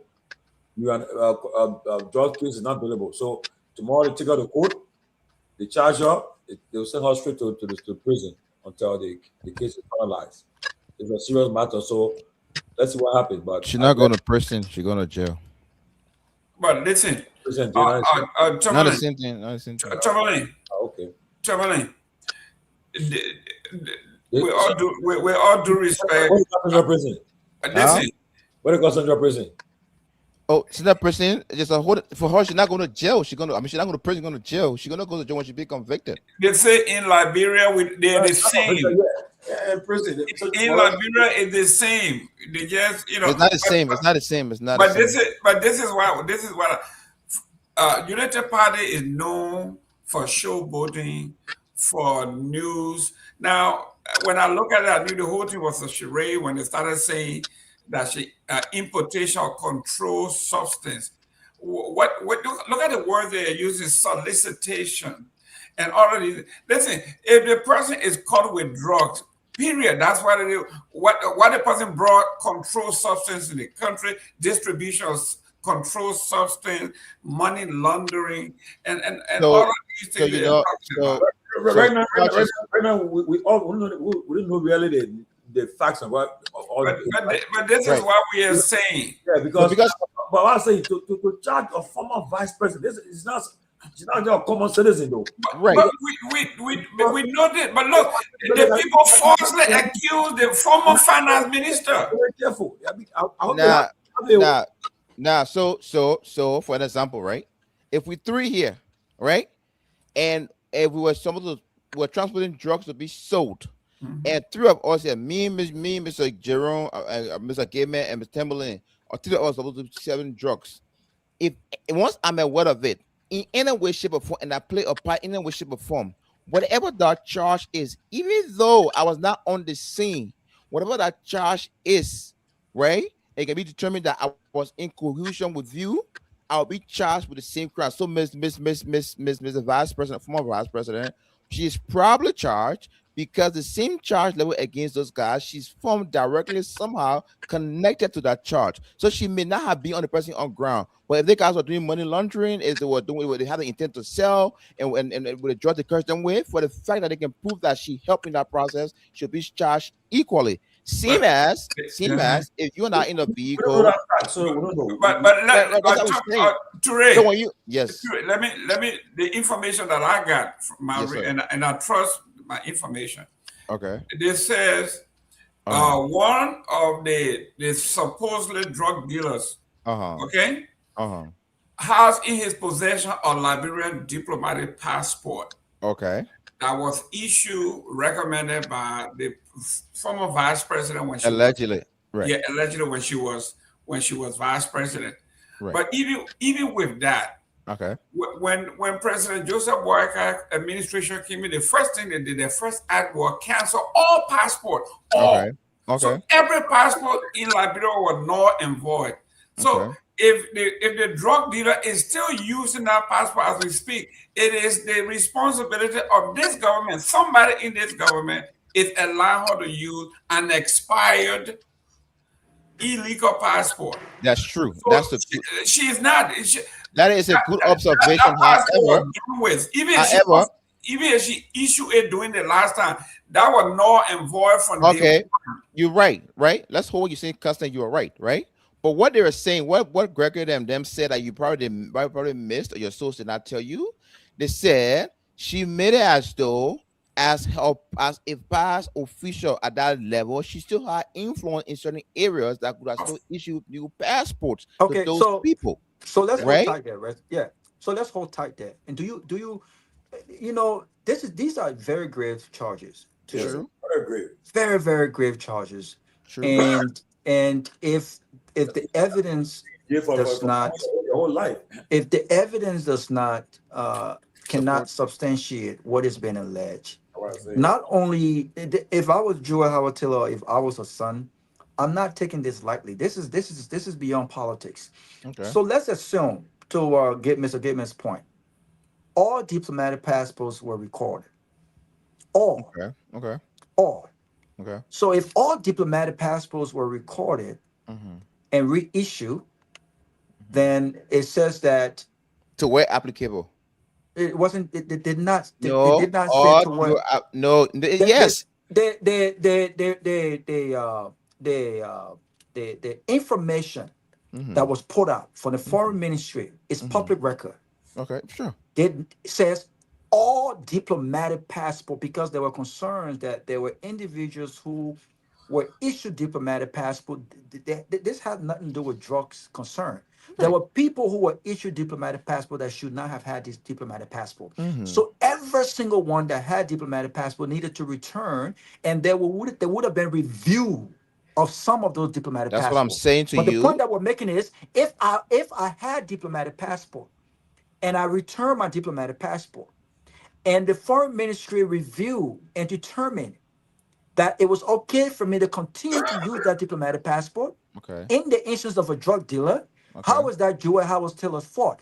Two, even if Joel Howard Taylor said, Joel Howard Taylor is vice president of Liberia. Yes, she has influence, but Joel Howard Taylor does not work in passport. Joel Howard Taylor does not work at the foreign ministry. This is a legal case. You cannot argue in the court of law that if a foreign national or anyone for that matter were issued diplomatic passport, that passport was issued by the vice president of the Republic of Liberia. This was issued by her. They're saying, right? It was influenced to have been issued. Yeah, but you can't. That's the point that I'm making. You cannot make a legal case in court. You cannot make a legal case in court. You cannot charge me and make a legal case in court and say that. Let me tell you one thing that we're missing here. This is not a wholly, I call it, on charge and investigation that was done solely just by Kehleboe Gongloe or just like people. About the FBI, the DEA. My brother, I don't care about that. Okay, We are not insecurity. Listen, we have no proof that the FBI is illegal. All I care about is the allegation being made. To say someone influenced, you have to prove that kind of influence.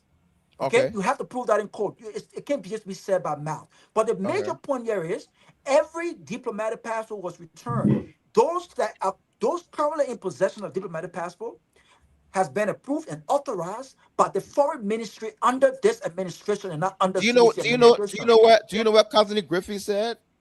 You know who Constantine Griffin is? What Constantine Griffin said?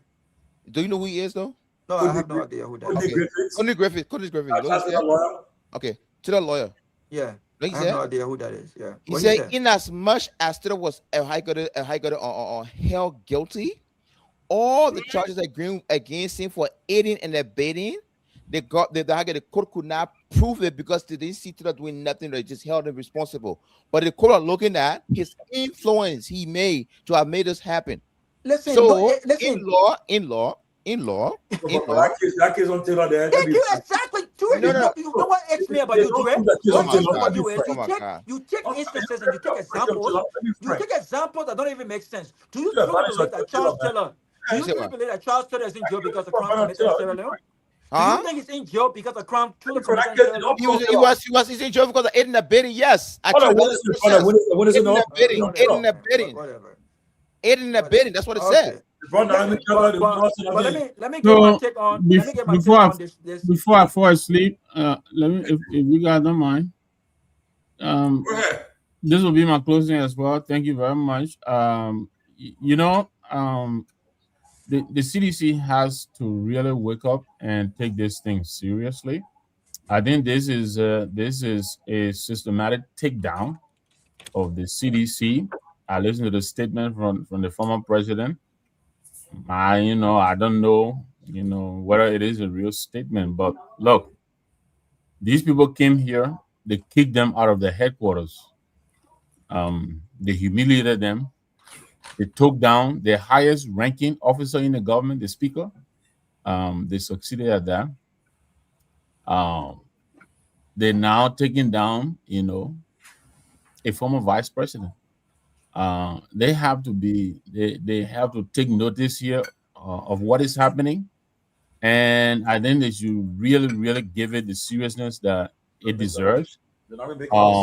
There is absolutely no reason and how that this government, in the functional democracy, will be allowed to do what it is doing. You understand me? The former vice president is sleeping tonight in the cell on Trump up, so far as I'm concerned, until they can present the evidence. It's a bogus Trump up charges they got this woman on. They had whatever information they had. They waited for her to go to the airport and make a scene. They want to jump in her car in the rainy weather and all of that, putting up a scene, and the CDC is going to sit there. Look, the CDC was less than 6 months in when Henry Costa and them were all in the streets. Council of Patriots, whatever they call themselves.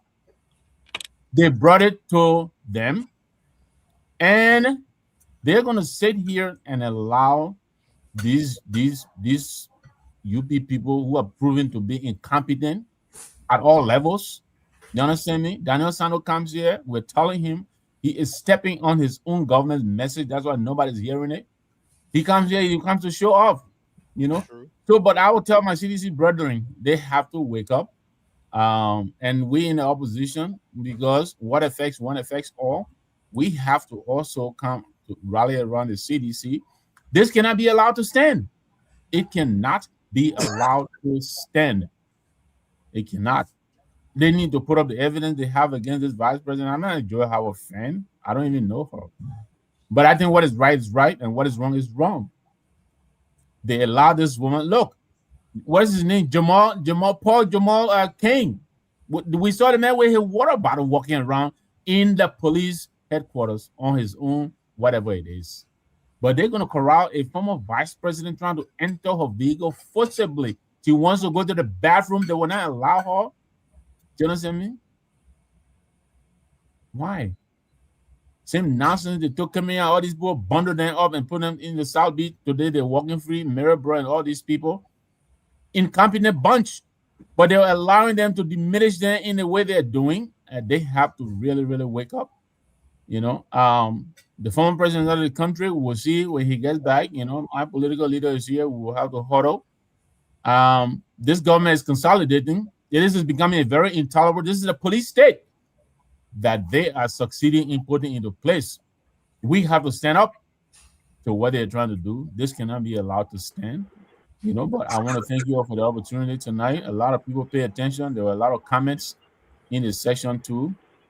I think quickly, I think the minister had to please step out of the line by telling Sylvester Pewee to shut up. I think that was beneath the office of the deputy minister. I would say this too. I think Sylvester too came on with the heat too much. You know, so I mean, in spite of the fact that we agree on set that we have to, you know, sit on our fingers, and you know, so I thought he came on too, but still, with all of that said, I think the minister, I think his performance in the opening of this debate, I think he really performed beneath his office. But thank you for the opportunity. It's been great. Hopefully, I'll be back with you guys tomorrow. Yeah, but Nagbe, Yes. you I can't the heat.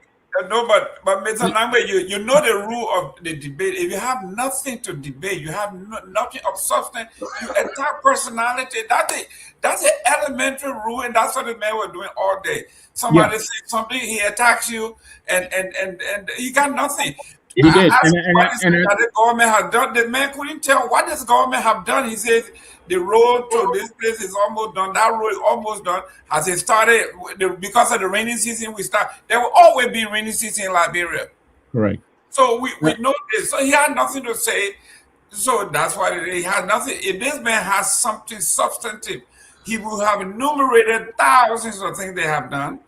Only one credit he got, that was a minute. But here's the thing, Jerome. I don't disagree with you, but what that did was there were very substantive issues that we should have talked about. For instance, some of them started coming up late in the program. But he won't allow. We didn't talk much about the border. We didn't talk much about because listen, he was filibustering. You remember what I said? We got to do 2 minutes, and he took 15 minutes to answer one question. He didn't answer. That is where I will fall to because I think he took the bait and took us off cue entirely. It took us almost 1 hour coming back to the substantive issues. That was the point. But thank you again for the show. Your observation is well taken, but I think basically you didn't. Him I think interaction was less than 5 minutes, if you will, less than 5 minutes from the interaction. And the only thing I was saying to him, he seems to not comprehend my point, and probably you were having trouble in saying that. So it's good to observe. You always observe when I say things, but sometimes your observation, I beg to develop the observation because I took less than 5 minutes to interact with him and in the whole understanding. But I don't know the point where I said it. But the only thing I said to him was that he seems to not to comprehend my caution. But the basic line is that probably he didn't want, but he felt the caution was quite embarrassed. He didn't want to do it, so he tried to mock it around the issue. He's not there. I didn't just want to protect the level of the show, but with the level we see things and the way things can come out, we get come and say this, that. And I was not attacking, I was even coming off the situation, but where I wouldn't take it. No, I agree. Look, I expected you to. I didn't fall for nothing whatsoever. I was just trying to do what you do. Right? I expected you to de-escalate. For instance, how about de-escalate when I'm asking a question that you don't want to say? You send it back to me. There's no mechanism. There's no extra mechanism deployed in that line. The only thing is say to the president. But again, that's part of the show and the rest of that. But I was just because maybe I'll be off on that. And I think note of what you said. And for me, I'll be open for food to create that. Let me give you an example. And I'm not faulting you. I think you were right for coming out the way you did. I mean, all of us, once you challenge, you got to step up. But yes, it's referred to a number of us, myself included. You know, you are an intelligent person. You know, when somebody says that to you, that's a slight. Right? I don't need you to tell me. I don't need you to tell me, you know, that I'm intelligent. But, you know, apparently he found joy in doing that. But the point was to get our questions across. And I think in many ways, because of the back and forth between the two of you, I think we lost some of the valuable time. But I don't disagree with your point. Again, thank you all very much. Thank you. Let me give my closing. Okay, I'll wait, Rob. Yeah, go ahead. I'll wait for you. For me too.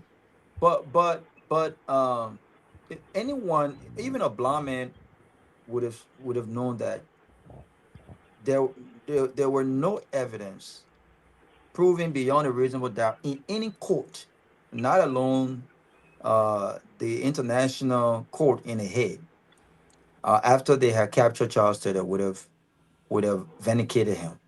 Not a single. The Charles Taylor issue is beyond comprehension. It's beyond what happened in Freetown. Nothing would have convinced anyone that Charles Taylor had proven beyond a reasonable doubt that he didn't create mayhem in Sierra Leone, this will say Liberia, since no court in Liberia was ever going to charge or persecute him for war crimes. This was a concerted effort to put Taylor's behind bars, and the United States and the international community were bent on ensuring that Taylor was put behind bars. Everything we saw in court were all formality, were all games, and so I won't even make the comparison with that. What I am going to say is a lot of the issue have come up with passport and the vice president's influence. I don't think that's enough to prove in court. And I'm waiting. Listen, the argument has been, you guys say we should catch the big fish, but we caught the big fish. Now you're saying it's political targeting. Well, we're not saying it's political targeting. The actions of the government has proved that this is political targeting. I think Mr. Nagbe mentioned the Twer case. There was a verdict in that case today.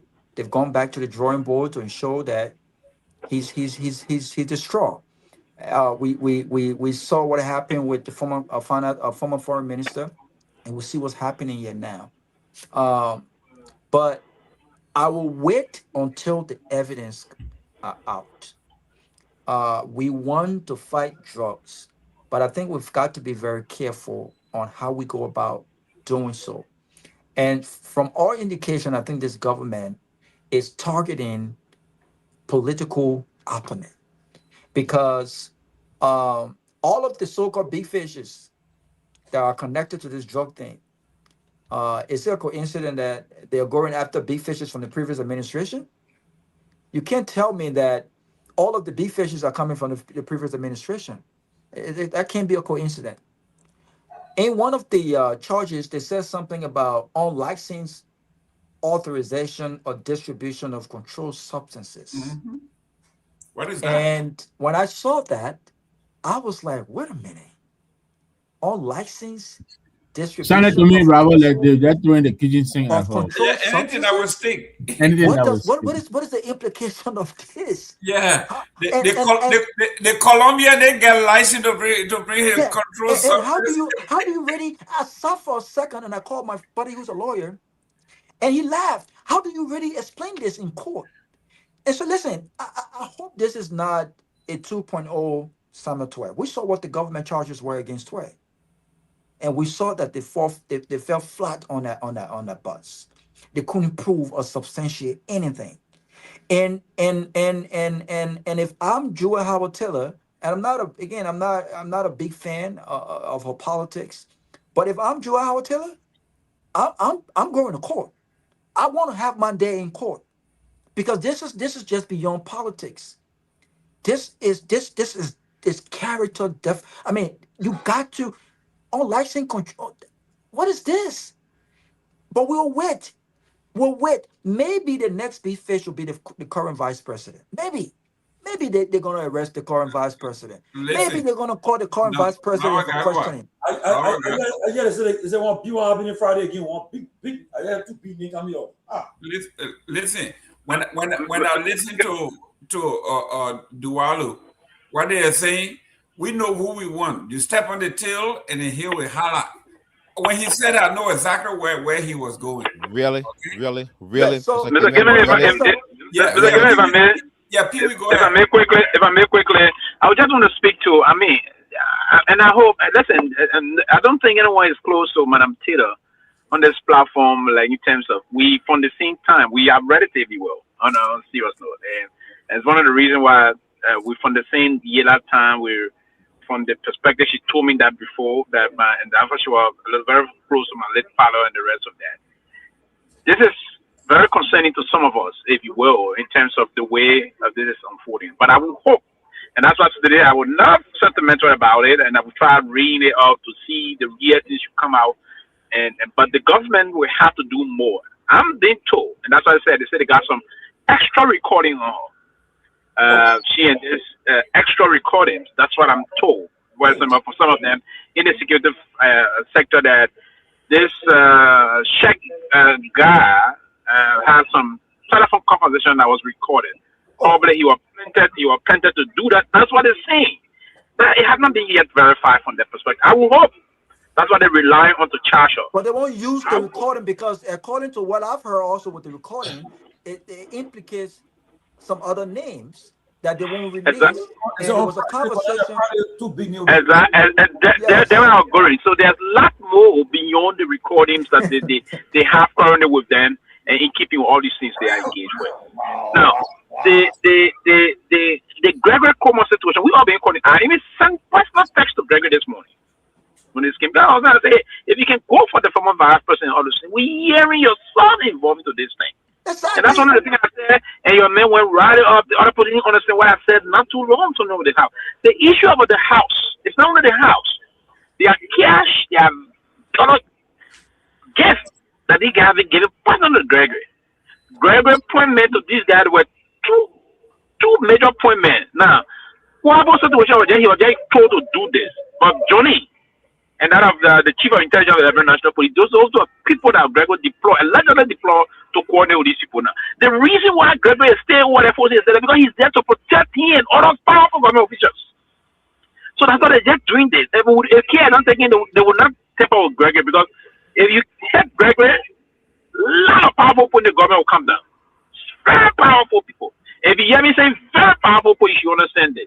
But I was briefly talking about Mr. Gayman about the passport issue. Resident Minister of Foreign Affairs. She was the vice president.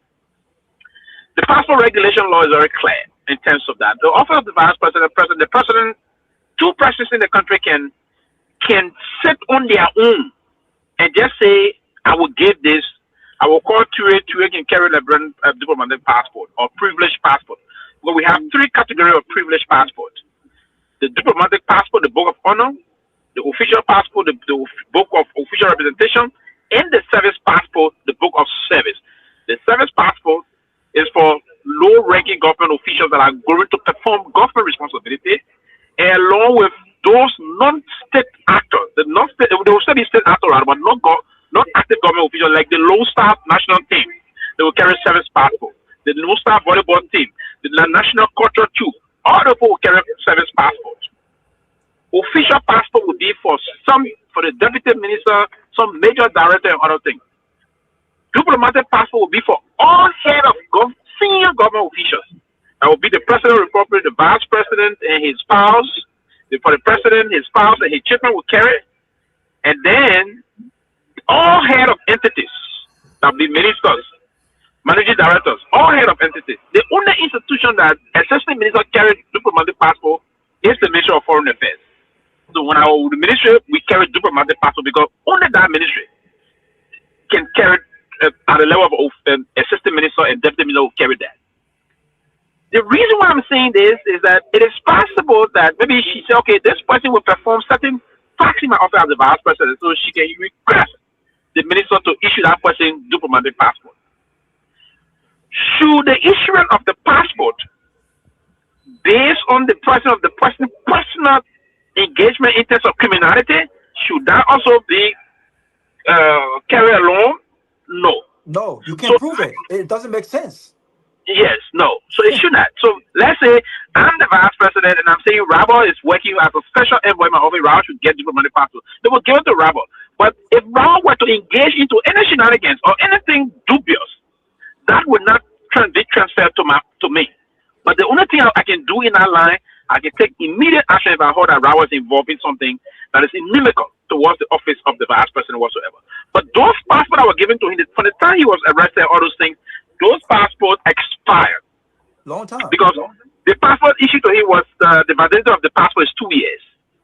2 years. It was of late they brought this 6-year thing and they crushed that all in no time. So I don't think it's on the basis of the passport that she recommended him, then there will be a very weak case.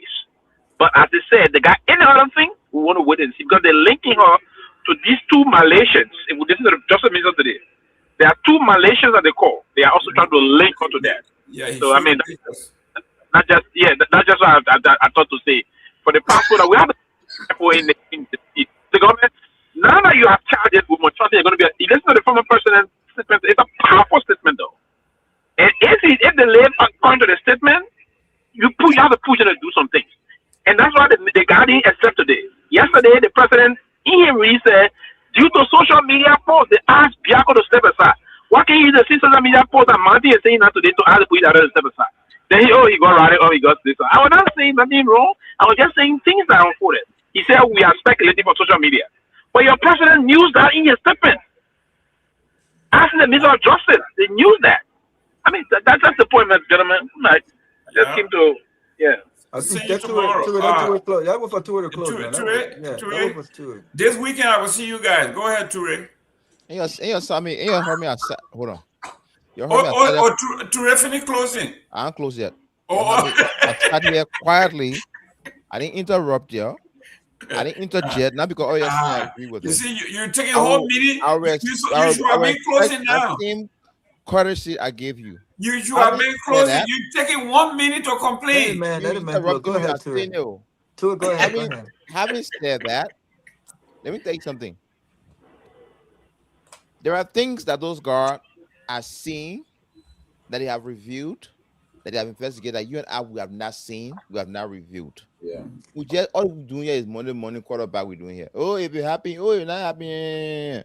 So in my case, to be honest, I, for one, in the standing of the government, I commend the government for what it's done today. And I'm hoping that whatever they did, they got their facts together. Because if they make a mistake, I will be the same person come here saying what you guys did was wrong, and I will be the same person apologizing on to Madam Taylor. So what are you commending them for? So you didn't interrupt me. Stop. I'm saying I commend them for doing that job today, for having the balls to say, this is what we suspect you're doing. Come and prove your case to the Liberian people that you did not do it. So at the end of the day, I commend that. You're causing distraction. You're going to be still on here. You're causing distraction. I commend them for what they did. Let me tell you something, man. If Liberia should change, we should grow the balls to take the steps to take. If we make a mistake, and at the end of the day, then let us also bear the full consequences. Joha will sue the government for defamation. She will sue them for everything else. The government will be its responsibility to what? To pay for damages having caused to her for their action today. But we're not going to sit here and allow somebody to say, oh, because she's former vice president. No, a criminal is a criminal.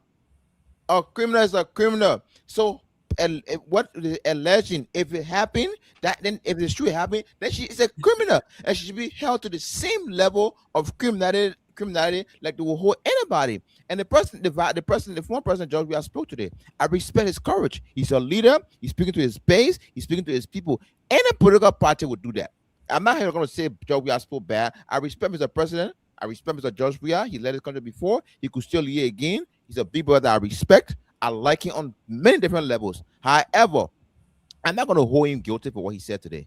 We are not in these rooms. We are not the one investigating this thing. We are not the one knowing what's happening. If the American investigators, the other European investigators that are on the case, if they can link Gregory Comer to all these things, I'm very sure they cannot buy the American investigators. They cannot buy the European investigators. I'm very sure they will put out a recommendation, and at the end of the day, the government is going to act on this recommendation. Until then, I give kudos to the government. To be honest, I personally called Gregory Comer today, and I commended him. I said, whatever you're doing, I know what your facts are, but thank you. At least you did the right thing by going for what you think, for what you think. How you call it right? What you mean right? He did the right thing by following his lead. And he what lead? No, listen. The Liberian people entrusted Gregory Comer to do a piece of job. We should sit our butt down and let the man do his job as he's supposed to do it. If you make a mistake, you'll be held liable for his mistake. We shouldn't come here and say, oh, because I'm former driver. So what? So what? So because I committed crime around the point, I'm going to go to jail. because I'm a former rapper that do something wrong, I shouldn't be here accounted for it. We should not sit there and do this thing here. We just sit here and when somebody do wrong, we call them out. Sano was just here. I told him exactly how I felt about how he's going about stuff, and I kind of gave me advice as a young brother to me as well. And I'll do the same for anybody. But let's put the fact to where the fact belongs. We can't come here and say and politicize everything, or because they witch hunting and because they're trying to break down the CDC. That is not what it is. If you cannot stand the heat, stay out of the kitchen. If you cannot be a disciplined person working like Liberia, don't go into politics because regardless of where you go to account for you. Now, if y'all can prove that this thing is being one-sided, and for example, you're calling people names that are in there not being indicted or being arrested, then you'll make that argument and you'll also bring your facts. I respect Martin Colley. You know he did. He went beyond in Broxton. Now Martin Colley bringing other things. Hopefully, Martin Colley's regulation can use to something. If Garguah is held responsible, then let Garguah come on. But as it is, he did the right thing, and he did a damn good job, and I appreciate him for that. Mr. Jerome, let the audience go home with this, and maybe our brother can go home with it because I'm confused. You said that you've already concluded that the RG did the right thing, but in that same statement you said, even though you don't know the facts, but if the RG didn't do the right thing, you'll come back and you will blame the RG for it. I think it's contradicting. I don't think we're. And he called him to thank him personally. So thank him already. You call him and you told him thank you already. But you could be telling him thank you. You could be telling him thank you for targeting the vice president, not because of the crimes she allegedly carried out, but because of a political position. You don't know that. So why don't you wait for the facts, right? To make an informed decision. No. I trust the power that was given to him. That trust the power that was entrusted in him by the Liberian people. Liberian people put him there. So, but let's clarify. Let's clarify, Ture. I don't want you to go home with this narrative that somehow was he elected? That somehow we are. Was he elected? Who am I talking to right now? He works at the wedding place. Are you saying that? Are you saying Liberian people in there? No. He works at the wedding place of the president. He's an employee. But who elected the president? We elected the president. So we gave our right to the president. We never elected. We didn't elect the first lady. We didn't elect anybody. We elect all of them. The Liberian people get a trust to the president for the next 6 years to run the affairs of the country. That whatever he does it on their behalf. That's common civics. Listen, no civics doing that. No, it is. But the difference is, the president can fire him anytime without the concern of the people or the Liberian people. No. Everything the president does in the next 6 years, it was our consent we gave him to. No, but it's come on, Ture, come on now. I don't want us to leave here with this whole narrative or this perspective that we are arguing that the former vice president is too big to be charged or persecuted. No, that's not the argument. I think no one is above the law. What is the argument? The argument is that some of the charges that we've read today. Okay. Number one, the charges that we read today. Okay. Just seem to be. What experience do you have in charging people with a crime? Do I have to have experience in charging people? You don't know what you're talking about. If someone says, but Ture, I don't have to know. No, because do you know the penal code Liberia? Liberia law. I don't have to know. But Ture, listen, Ture, when you became a lawyer, Ture, if I don't know the penal code Liberia, they're Dahn smoking guy. If I have any confusion about what's being done, we have experts that will reach out to give clarification. Okay. But it doesn't mean that I'm not logical enough to read a charge sheet and go like, wow, what's happening here? And I mentioned one of those. They're charging her for unlicensed distribution of controlled substance. Okay. Do you know what that means? Right?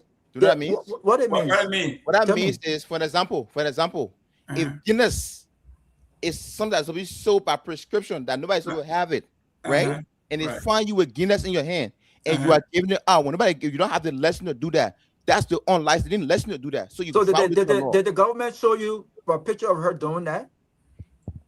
You see, that's a very elementary question. I'm sorry to say. Okay, give us the elementary answer. I'm not going to speak to that question. I'm not going to answer that question. It's very elementary. The government is charging. Listen. Today you were here and you were talking about what was the crime? What is it? On site. What was the term he used? A plain sight, a hindsight, or plain sight.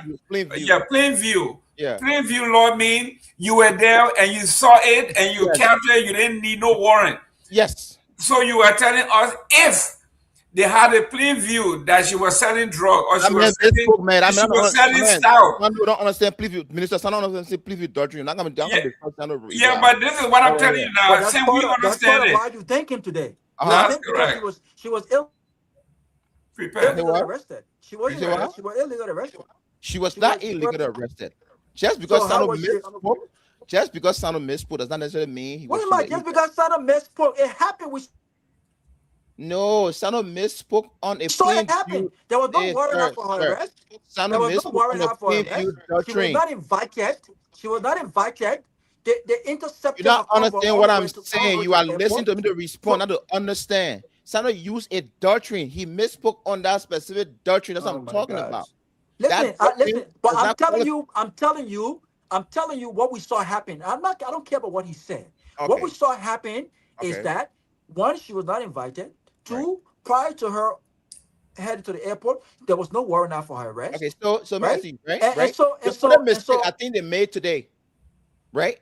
But you thank them for doing that. Hold on. The only mistake I think they made today, if they arrested her today, right? Not if they arrested her today. Hey, listen now, right? The only mistake I think they made, if they did not have a warrant for arrest, that's the only mistake they made. Did not. Don't say if. They did not. And that's the only mistake. That means anything she said in that time when they arrested her cannot be used against her because there was no warrant. But it does not vindicate her from the alleged crime. My brother, the government have got to be careful. We got to go. We understand. The government have got to be careful. They some of the chief investigators are not credible. The RG, as long as the RG has this investigation, there will always be credibility issue because he himself have been implicated in some of what has happened. And like Sylvester said, because they know who they're trying to protect, they are throwing things out there, and hoping that something sticks. Is it a coincidence, Ture, that of all the big fishes, again, I will direct you to the charge sheet, of all the big fishes, they are intercepting the convoy of a former vice president and disarming her EPS. Okay? Disarming her EPS. They didn't contact her lawyer. Who does the EPS work for? How is it disarming? Who does it work for? Oh yeah, she's assigned. Who controls the EPS movement? What do you mean? Who controls the EPS movement? So wait. What are you getting at? That EPS also answer to. I answer to the EPS boss. Okay. Is the EPS boss part of the joint investigation? Yes. Okay. Does he have a right? Does he have a right to tell his person to step aside or give the gun? Yes. Okay. So what do you mean disarm? Oh, you on a duty. Your brother Listen. There is a process. Okay. Let's discuss the process. I will not argue with you on the process. I will not argue on the process. You invite someone, right? You invite someone because you want to take testimony, you want to investigate. Okay. Now he said they were using the plain view or the doctrine, whatever that is. I know it's called plain view doctrine. I never. Yes, it was something I discussed. Yeah, he says they saw something that she was about to leave the country, and that warranted arrest. And the woman said it because she put on her Facebook page. She said, "I am not going until I have a lawyer. My lawyer with me." I personally believe they could have confiscated her passport, let her go to the house. Of course, right? They could have done all that. I personally believe that. Of course, right? Now, if they did not have a warrant for arrest, invited her to come to the police. They didn't do all that. Right. And I'm agreeing with you with that. I'm agreeing with you with that, right? No, you're not agreeing. You're thanking them for what they did. How can you say you're agreeing with one thing? You're thanking them for what they did. I thank them for going after the what they call the big fish. You can think. Oh no, that's the wrong big fish. How do you know it's wrong? How do you know it's Huh? wrong? What facts do you have to say it's wrong? The vice president, the president's son, is a big fish. Oh man, let me tell you something, man. Let me tell you something here, man. Nobody is above the law in Liberia, including the president's son. Nobody is above the law, including the president's son. What about the president's son? The president's son implicated himself. How? The man said 3 o'clock in the morning he got a call from the cartel. He told him, I don't know you. Never told he got a call from the cartel. What he said? He said he got a call from the unknown. At 3 on noon people. Exactly. And he texted the person. He doesn't know the person, but he texted the person back. To say what? That I don't know you. Don't call me. Exactly. Don't call me. Period. So does that make him guilty? Okay. No. And that person turned out to be the cartel. It's influencing a diplomatic pass to make someone guilty of a crime committed by that person. What? He just asked the vice president's son, the president's son said he tested the person back. You said, does that make him guilty? No. So does influencing the simple thing I'm saying all of us on this platform is this. We all don't know the facts. We all just speculating here. So why, if you don't know the fact, why are you calling to thank you? Thank them for doing a good job. No, because they are entrusted to do a job. Man, come on, man. Let me say this. Somebody when the president just sent me a message that the vice president was informed about not to travel. Or they just sent me Jenna. So she was informed not to travel. So she was made aware that they were inviting her.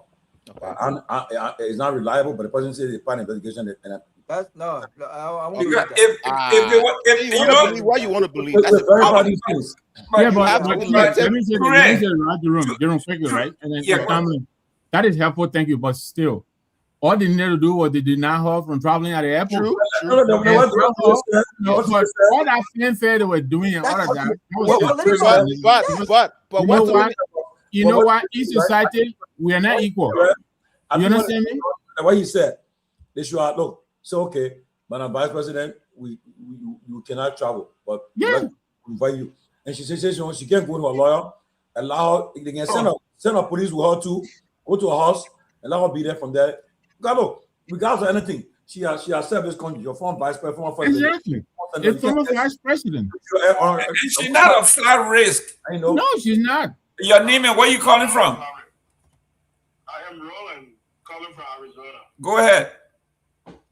Yeah, I just want to emphasize the way our former vice president was arrested today in Liberia. This thing we shouldn't, try to look at it as CDC and UP thing. I think they are proceeding the wrong way. Madam Joy Howard Taylor, she's not a flat rate. So it was very simple. Simple. Walk to her house and say, tomorrow we want to come to you at the police station, madam. The former vice president want to work there. True. But they put on a whole show today. Okay? Just about that government very disorganized. Then we our brother Toure on the show trying to defend them, calling Gregory Coleman. Gregory Coleman deputy collected 10,000 from a lady, okay? And that deputy came on air and said, yes, he collected 10,000 and gave the 10,000 to Gregory Coleman, and Gregory Coleman gave him $2,000. Okay? Up to today, that guy is still out there walking about. I think Mr. Two is very young. Our country, let me tell you, when Joseph Baga them trying to do right now, the same thing the Samuel Doe are doing. And then some people got angry, and took war to Liberia. And you guys were there eating buckwheat, eating cocodolo, suffering in the country. And the same thing you guys trying to vindicate today. It was the first lady of that country to be the center of the country. Do you think today President Donald Trump want to send people to go arrest Pamela Harris like that? Again, you do it. All right, my man, talk about here. Is that because you hear in America on Green Folk now, so you want to defend all kind of thing? My man, you can tell me say, America. You can tell me say, last said, okay, no problem, brother. Come on, nobody said that, man. Come on, Toure. Some on Toure. The man talking the man's part now. Right. You just let me see. I just spending what I Mr. Gayman. You see what I talk about it. You just say, I'm come on now. You got No. Ture, you put the word in his mouth. Why would somebody tell you that you came here? Green card. No, he should not. You should not discuss my status. That was discussing here. No. Go ahead. Listen to me. No, you're not being protected right now. And until you know how to speak respectfully to everybody here.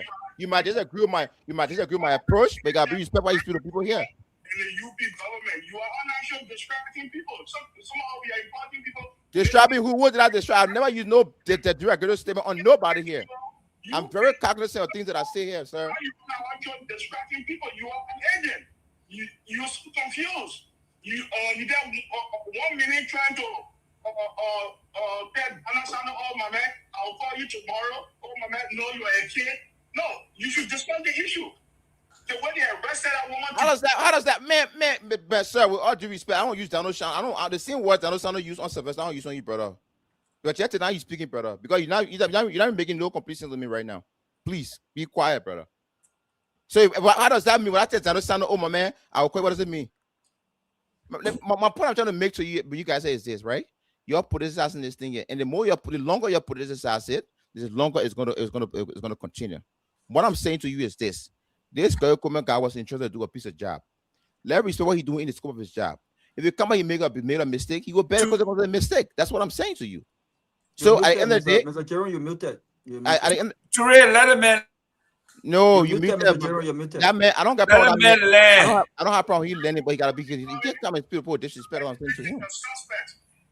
Reverend Coleman need to be on an investigation too. Fine, and I agree with you, and I'm not going to argue that. But you can't. No, you got to pick a side, Ture. No, if you want to be agreeing, you're fine. But I see you got to pick a position. No, I'm agreeing with him because everything because you start contradicting. It's freedom of speech. You are thinking the man. You agree you should be under investigation. You say he just called the man to thank the man for a great job. Then what we just said then?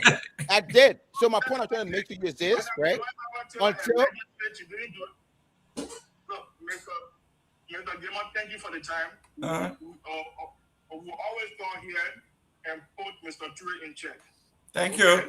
Thank you. If you can call the IG for arresting somebody for something you don't have record, then you want to come on the show and say that, oh yeah, what he did was right. Mr. Gayman, remember you don't let you say across me, like Gayman, I blame. The ARU, y'all went to your setting out money, yeah? Like the kind of education you learn in Liberia, so I'm not surprised, my brother. You are very limited. That means I want to tell you. Listen, Ture, I think the confusion here with Carter's and myself is that you indicated that yes, the man is in a position and we should trust him to do a piece of job. I don't disagree with that. Okay. We should entrust him to do a piece of job. Okay. But when it has been proven over and over and again, based on what has been put out there, that the very IG in this particular drug bust case does not seem to be credible. Okay. That one way or the other, directly or indirectly, that he has been compromised. Okay. Then it is incumbent upon not just the president, right, to reassure the general public that we need men and women, right, that are credible to lead the investigation. So when you talk about you calling him to thank him for what he did today, without the facts, you don't know what was done today was done. You're the one who don't have the facts. What we do know, but you are the one who don't have the facts, though. Well, give me a chance now. But what we do know is that she was not invited, because if she was invited, she would have appeared with her lawyer. Okay. The Deputy Minister of Information was on the show, and in justifying the way they intercepted her convoy today, used a terminology that just did not relate. You called him out on that. So we know that for a fact that she was not invited. Initially she was invited, but when she appeared in at the headquarters with her lawyer, 30 minutes later, the Justice Minister was reading her charges. So from a person of interest to being invited to questioning, she became a suspect in this case. She was charged. All of this happened within a period of 30 minutes. Okay. So if we know this what we know now, it's glad to say that the whole process and how they went about it was wrong. Like Mr. Nagbe said, even had she gone to the airport, they could have said, without having the police intercept her convoy, demand that she goes in for questioning without a lawyer. There is no Liberian citizen, even if you're invited, a Liberian citizen that's invited for questioning has the right to say, I am So do not you listen to comfortable Tomalin answering any judge right question now? without a In lawyer. as much He as has that right. hold So on, she sir. could have gone to the airport. They could have In said, as madam, much that it you has are not been allowed to travel. verified, in as much as it has not been verified, but holding everything constant, if it is true, did you just listen to Tomalin when he said they called the day before not to travel and she still went? So if I call you a day before not to travel, hold on, sir. The Sir, information hold would have on. been disclosed here by Hold the deputy on. minister of Hold on. information. He did If not. I call you a day before, mama, you stop it, man. You know what? You But that's know a that. fact. I also That's have a a problem fact. with it. No, there are many things the deputy minister did not know today on the show. Now, if I told you not to travel, Or he pretend that he didn't know. Right, one of them, right? If I tell you travel days before and subsequently I see bona fly, at that point, definitely I can say as a flat risk. I'm not going to speak definitely. on the part. No, I'm not going to speak on. Tourist or travelist. I'm not going to speak on that. He had defended a Bassa brother. They speaking Bassa behind it. But Mr. Gayman, I think the discussion. Now the Bassa thing, they over there talking Bassa. Bravo Lambo, my major disappointment tonight is where are all the ladies tonight? They decided to take the day on the major. They're afraid of Daniel. They're afraid of Daniel. Where Yasa and where are they? They're afraid of Daniel, man. They're afraid of Daniel. And as I close, this is what I would say as I close. Okay? Good night, guys. All right, bro. As I close, this is what I would say. I thought you closed 10 minutes ago. No, I was closing here, bro. Open the door back on me.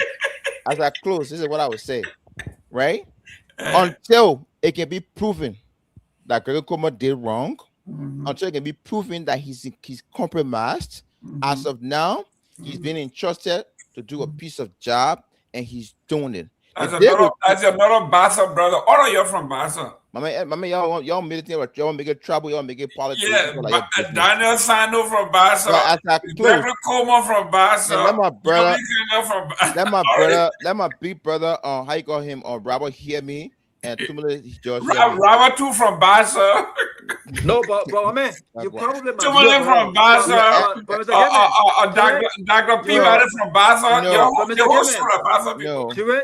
You probably my big brother. It's possible. You probably my big brother. It's possible. I just got beat him up. That's all. It's possible. Because I heard you call the deputy minister the year he was born today, but I was quiet. So So, but we probably say I'm born in 88, brother. And he cannot be 88. So my point I'm trying to make is right.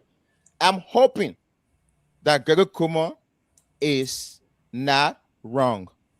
I'm hoping that he did due diligence to do this thing. So for the fact that we chose him with this person to do a piece of job, let's follow his lead. I respect what he said until it comes otherwise, right? So I'm not here saying oh, the provide person should not go to jail or she should go to jail. That's not what I'm saying. I'm saying is, for the fact that they got to that point, they have overwhelming. I'm believing they have overwhelming evidence that link her to that. So yes, I gave him thank you for doing his job. And for example, God forbid, Joseph Boga himself involved, right? And he has the balls to say, oh, my boss man did this too. I will also tell him thank you in the show. And then what? And what I'm also saying to you, the very government also said that they have overwhelming evidence. Okay. When those bogus charges were put forth against Samuel Pewee, they went to court and they could not prove those evidence beyond a reasonable doubt. The very government we saw locking up the former mayor of the city, and today those charges were dropped. The very government that you are thinking now, the very man that you're thinking for doing a good job without reviewing and evaluating all of the facts, he himself has been implicated. He himself has been implicated into this drug thing. So what I'm saying to you is, before you put our commendation for people doing a good job, I think it's in your own interest to wait for the facts. I don't want you. But you did not wait for the facts when you sat here and you said no. I don't want you apologizing when the facts come out. You don't know to. I'll be the first to apologize. IG did not do his job. I will be the IG was targeting political opponent. That's all I'm saying, because it's contradicting to say I thank the IG for doing his job, but then the information coming out says they intercepted the VP convoy and they created a whole scene that was completely unnecessary. They didn't have to do that. It probably wasn't unnecessary. It probably wasn't. Somebody just told you that. You're still using words like probably wasn't, but you're thinking yes, you're doing a good job. because Tomalin just told you that she was a vast not a But trouble. why you bet on Tomalin? Before Tomalin information came out, you already thank you for doing a good job. My man, I see you, yeah. Well, that's on the Labrampo, you go cost me. Y'all cost me. If they want, my man, if they wanted to cost me all they want that they're based. No, I don't want them to cost you. You are giving them a reason to cost you because you're contradicting yourself. No problem. You can't thank somebody for doing a good job. No You problem. need to come back and say, oh, I apologize for thanking you. You wasn't doing a good job. Because what you did now, based on the facts, it tells me that you wasn't doing a good job. My brother. And I'm why you see when the time comes content and sorry if I'm wrong. I will always say sorry. And I sound the one when you catch any cookie jar, I say you want to use the other words to get out of it. I would say I'm wrong. Like people, at the end of the day, well, if my statements here tonight hurt your feelings, I understand how you feel and I get it because we all have sentiments to those we love. But at the end of the day, our interest is Liberia and the state of Liberia. There are many young friends that I know who have died from drugs in that country. There are many young friends who I know who have died from impunity in that country. So when it's happening, let's follow it. If we find out Kehleboe Gongloe was wrong, we'll call Kehleboe Gongloe up. But as it stands, Kehleboe Gongloe is doing his job and let's give him the breathing space to breathe. Thank you. I love you all. All the people that cost me, I love you. I say your brother. I say your son. I say everybody. God, Rona from Arizona, Rona Brabi, I know you. I love you. By the end of the day, I'm just speaking up for what is right. Okay? Thank you. And Rona, you're right. I'll eat it burger. That's true. I'm telling you, all your Basa people, the people know you bias already. Tomalin, take us home, man. Yeah, well, guys, thank you very much for the show, man. Look, let's continue. We have an obligation. Look, today we have people from all over watching us, from the government, and I know certain people after sending the link. I send the link to them, watching the show, and they know the closing argument. I always tell them that we are not partisan. We got partisan members here, though, but yeah, I came in there. Not for the government. Louta, you will call you call the IG to tell you thank you. You're not partisan. We got free opportunity to come and express themselves. But what's that? I just pray. I mean, I hope that the government, the charges they brought on the former vice president, these are strong charges, and I hope they really got it though, because if we don't have it, the former president's speech, the statement he made, he said, spoke to the former vice president, he said that she already denied the allegations already. So again, if she's denying it, and they gotta show it, because if they come with just something flimsy, people will not take it though. So, but then again, I'm told that the U.S. and the Moroccans are part of the investigation. They are on the ground. The DEA from there, they're all there. And somebody asked the question, why they can't see them? Come on, they put on here for you to see them. No, but Tomalin, I scanned all the papers in Washington D.C. The Hill. Not one mention. The foreign minister will come and laugh. She will laugh. The same way she said we had scholarship in Ghana, we never got it. So yes, she dropped names. The woman spoke. The woman said, "I made a call. One call to the situation room, and that's who's on the ground." So she will lie. No, you shouldn't do that. First of all, it's impossible that the next day Booth will be on the ground. But she said, Booth. The guy will respond right away. So we should stop saying that. I mean, she didn't lie to say this. The U.S. government supporting. Gayman, will you ever think these people going to do something right? Yes. When? When they do something right. When was the last time you said thank you for what and for what? When the last time I said what? When the last time you said thank you and for what? To who? To the government. The government have not done anything, not too many that I can remember. Oh Lord, you know what, my man, I will say this: the Minister of Foreign Affairs of Liberia should not come to the public the war and say, "I called the warehouse and they said and they sent me for help and they sent help on the back and we said Allah, we can't do that." Oh, you want to verify it, Mr. Gayman? They're party in power. All you need to do, call the solution room, call the warehouse and find out whether. Listen. No diplomat picks up the phone and call without a formal request. If the foreign ministry made a formal request, it would be through the proper communication, that is through a letter, a diplomatic letter. It will be on the letterhead. It will be public notice. No, don't do that. There you go. She have met. She know the Secretary of State. They have interacted. They have exchanged notes. Tomalin, it doesn't matter. You still have to go through the diplomatic channel. If you need you can't. No way. You can't just pick up the phone and call, man. Come on. Diplomacy, you can do a call. You can't. Listen. Before we leave for here, I was in Nigeria, right? We're in Nigeria. Let me call Pewee back here, man. Let me get example now. Go ahead, no problem. We're in Nigeria, right? Guess what happened? I met, and listen now, that the formula that were, I think that was the formula that were Bacchus and the ECOWAS ambassador. They call him Abbas Bondo. We're at the ECOWAS guest house. The guy said that during the crisis, they had IGNU, they had MPRAG. So they invited them both to come and speak at the United Nations General Assembly. So, but then, when Bacchus was foreign minister during Dothan, Boutros Ghali was foreign minister for Egypt at the time. So they built a relationship. You see it? So now, at the time he was here, the UN Secretary General, all Bacchus did was, Bacchus called Boutros Ghali and said, I want to see you. We went there and said, look, you can't allow Taylor to come and address the General Assembly. He's not a president of Liberia. He's de facto man. So I was the interim president. All Boutros Ghali told Bacchus was, say, you're going to pay Liberia got to pay the dues. Based on your dues, and we'll let you come. And next thing he called, he said, Moose, guess what? I'm sitting with the Secretary General of the United Nations, Boutros Ghali. So what you need to do now, send some money to our account and they'll pay the UN our fees here. And when they did that, when they did that,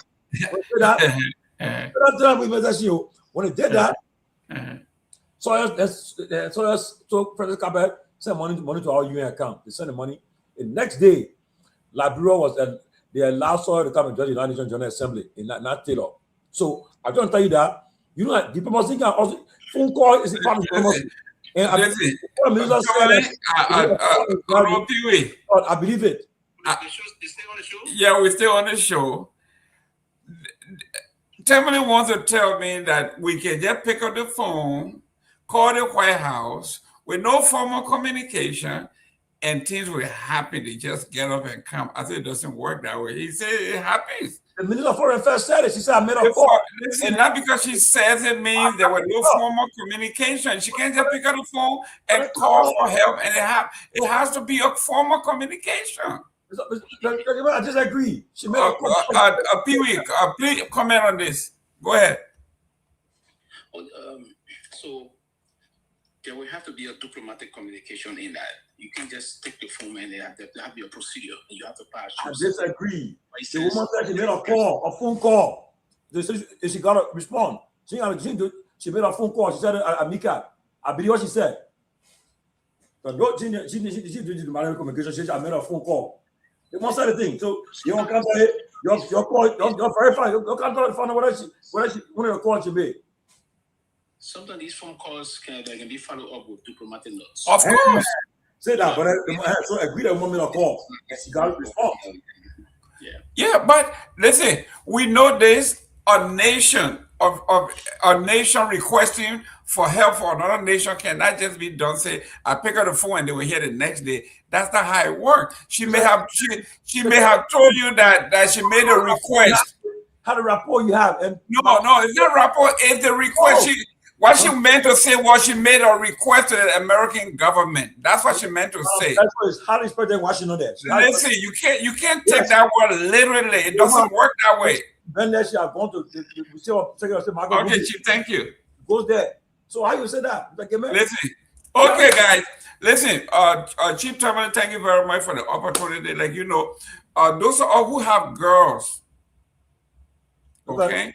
And I got it's Stevie Kia person a junk, eh? Stevie Kia, you're junk. You're junk. You're junk, Stevie Kia. I said you're junk. Listen, your solution. When they can't most of them write a solution for a running platform. Well, listen, You praise the government small. Joma Jara said you were sitting. Hold on, tell me, calling. Yes, ma'am. Mr. Gayman, I want to chime in on that thing because I think somebody missed Okay. important piece of that information. Okay. Hold on a minute. Go ahead. Your name and where you calling from? I'll tell you. I'm calling for Texas. I thought I couldn't come on. We treated this week. Okay, go ahead. So I listened to the press conference. So what happened there? Sarah said that yes, she did make a call to I think President Trump's office or to the White House, and then somebody in Trump's office told her what to do and what and with the help of the Justice Minister here and the Joint Security people in Liberia. In fact, I think it was the AF, what they gave in. Help her to put their copy and language together. Right. What to ask for all of that. So that I imagine that was the diplomatic note of it, but she didn't just get a call and it happened. That's it. Just a phone call. No, she called and she was pointed in the right direction, and she had to do what was right, and then later on she said boots on the ground, but she didn't specify. She said just a phone call. What matters? She made a phone call. It was not just a phone call. No, it wasn't. Yes, and what they once said, I think I grew up. But no, tell me what. The phone call to point you in the right direction, but there were other moving parts to it. But she did a phone call. She did a phone call. And the Justice Minister helped her to drop the language and the appropriate ask, and all of that. But anyway, I just want to add a piece because I did some of that as well. Thank you. I missed that show but anyway, another time. He's coming by Wednesday. Okay. Thank you. All right, bye-bye. Yeah, while we were on the phone, Vanilla Patrick, was in communication. He wants to come on. I have written him about a month ago to come on. So he said he was in London. He just responded that he would be able to come on when he returned. So, any man has spoken on this? Yeah. I told him to come on. So let's see. So he's panelist. So what? He want to come on and he can come on. Yes, you panel on another platform. He can't guess that. You panel on another platform. Well, okay. Well, we'll see. You panel on you can't guess that. Well, he responded on the FOL page, so maybe he want to come on. He's still on your voice, I guess, on your platform. Hell no. Oh, hell no. Because that what I was told, what I was told, and I believe it, that was not good. When you're on a platform, your partner is there. If you come on the platform, he done with you. That's why he does. Oh yeah. You tell the guy and say, oh, can't. They say they'll find an excuse. But then I try to say, can I come? They say no, they find an excuse because why? They're afraid. They try it. They didn't come on no more. That's why Kev will call me, but you don't know come on. You will call. Kev will come out. He can't dare put a football on the platform. So now we're taking off quick from school. And he's done. No, he will. Let me tell you, one time somebody made a mistake on a platform. The person called, they say, the closing argument. He said, really? He said, really? You calling that knee? The idea, person mistaking the call, closing argument on that platform. He said, really? So I know, I beg you. End of them, I can tell you, the game ask them. End of them, they put their phone on the platform, they can't hear. You see where they go by those phone. I beg you. Wow. We started a new show on the end of the month. Me and some guys from FOL started a new show on the end of the month. on Saturday. Saturday morning we'll be coming on. So a new show. I mean, we can do it. But why am I restricted to go on platform for? Why restricted for what? I know, right? That's straight about it. But now when you do it. Hey, that's wrong with that. How you do it? In my publicity, when I SPJ, I try to think if for organized school, I said, because you can't sit on up with your black with you. Oh yeah. But Chief, I tell you this thing, the guy didn't take it too personal, man. What?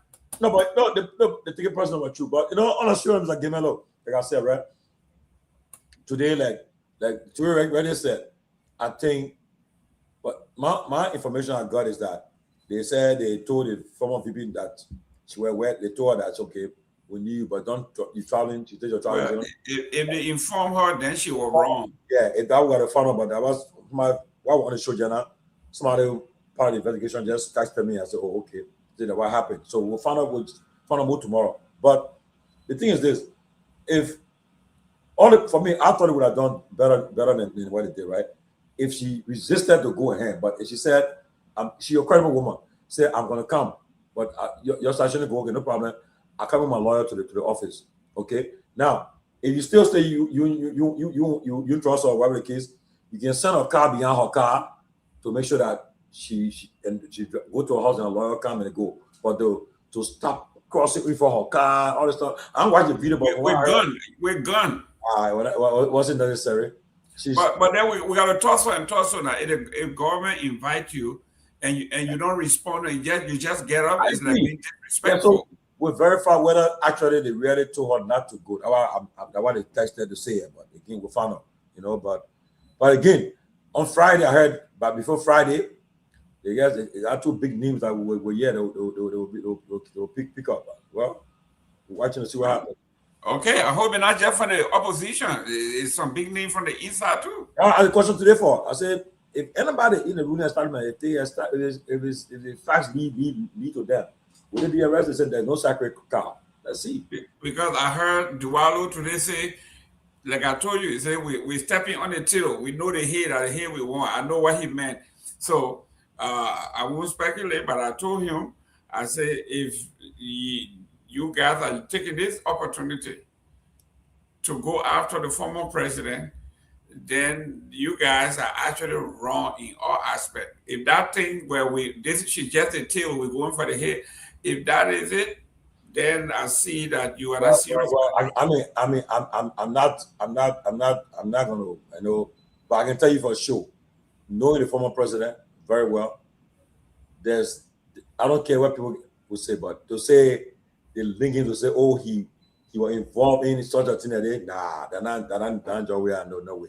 No. The people try to fabricate everybody. The idea is not whether you will be found guilty. It's not even accusing or link his name to it. They got it. Because first of all, when you're president, you're not allowed to even you are the power of the country. You're not allowed to go somewhere alone to deal with people alone. I don't care how much you try to say, they will never allow you to do it. If anything happen to that president, that whole group in trouble.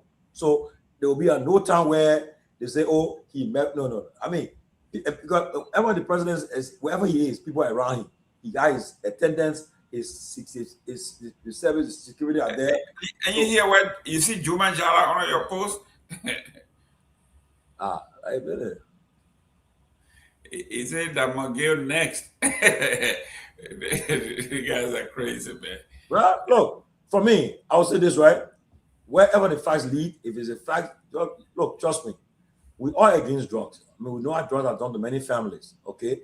If anybody involved in it, and they have evidence, substantial evidence to justify that they were involved, I will not defend it, because it's just like we on a platform today, all of us here. Any of my colleagues here involved in rape or something like they did rape when they tell me, say, oh my man, I'm sorry, I made a mistake. I will not forgive you for that. Okay? Or you committed a murder and you say, oh, no. If you do insult defense, case my insult defense a different case, but you committed a murder willfully and that kind of thing, and you get involved in drug and thing willfully too, I will not defend you. No, I don't care whether you be my brother or my sister, I will not defend you. I would just be disappointed in that all. But just don't be selective and don't. But Tomalin, the problem is if everybody is involved, bring everybody in. But you can't select other people and leave other people out. That's the problem we're having. Look, all these people when they are involved, I mean, first of all, there's no way the president will make calls. The president don't make calls. The guy put out make calls. He's don't make the calls, and he don't talk. He'll talk about mostly to world leaders, not to talk to. He didn't. Man, I beg you. Garguah. I told anybody, I beg you. Yeah, I beg you. if you say Joe Majara, if you say he talked to my girlfriend, everybody would say, yeah, you got something, but the other thing there, I want that because these guys are athletes. These things happen. But Tomalin, I see you, man. Thank you very much for the show. It was great. Okay. So the trip that went,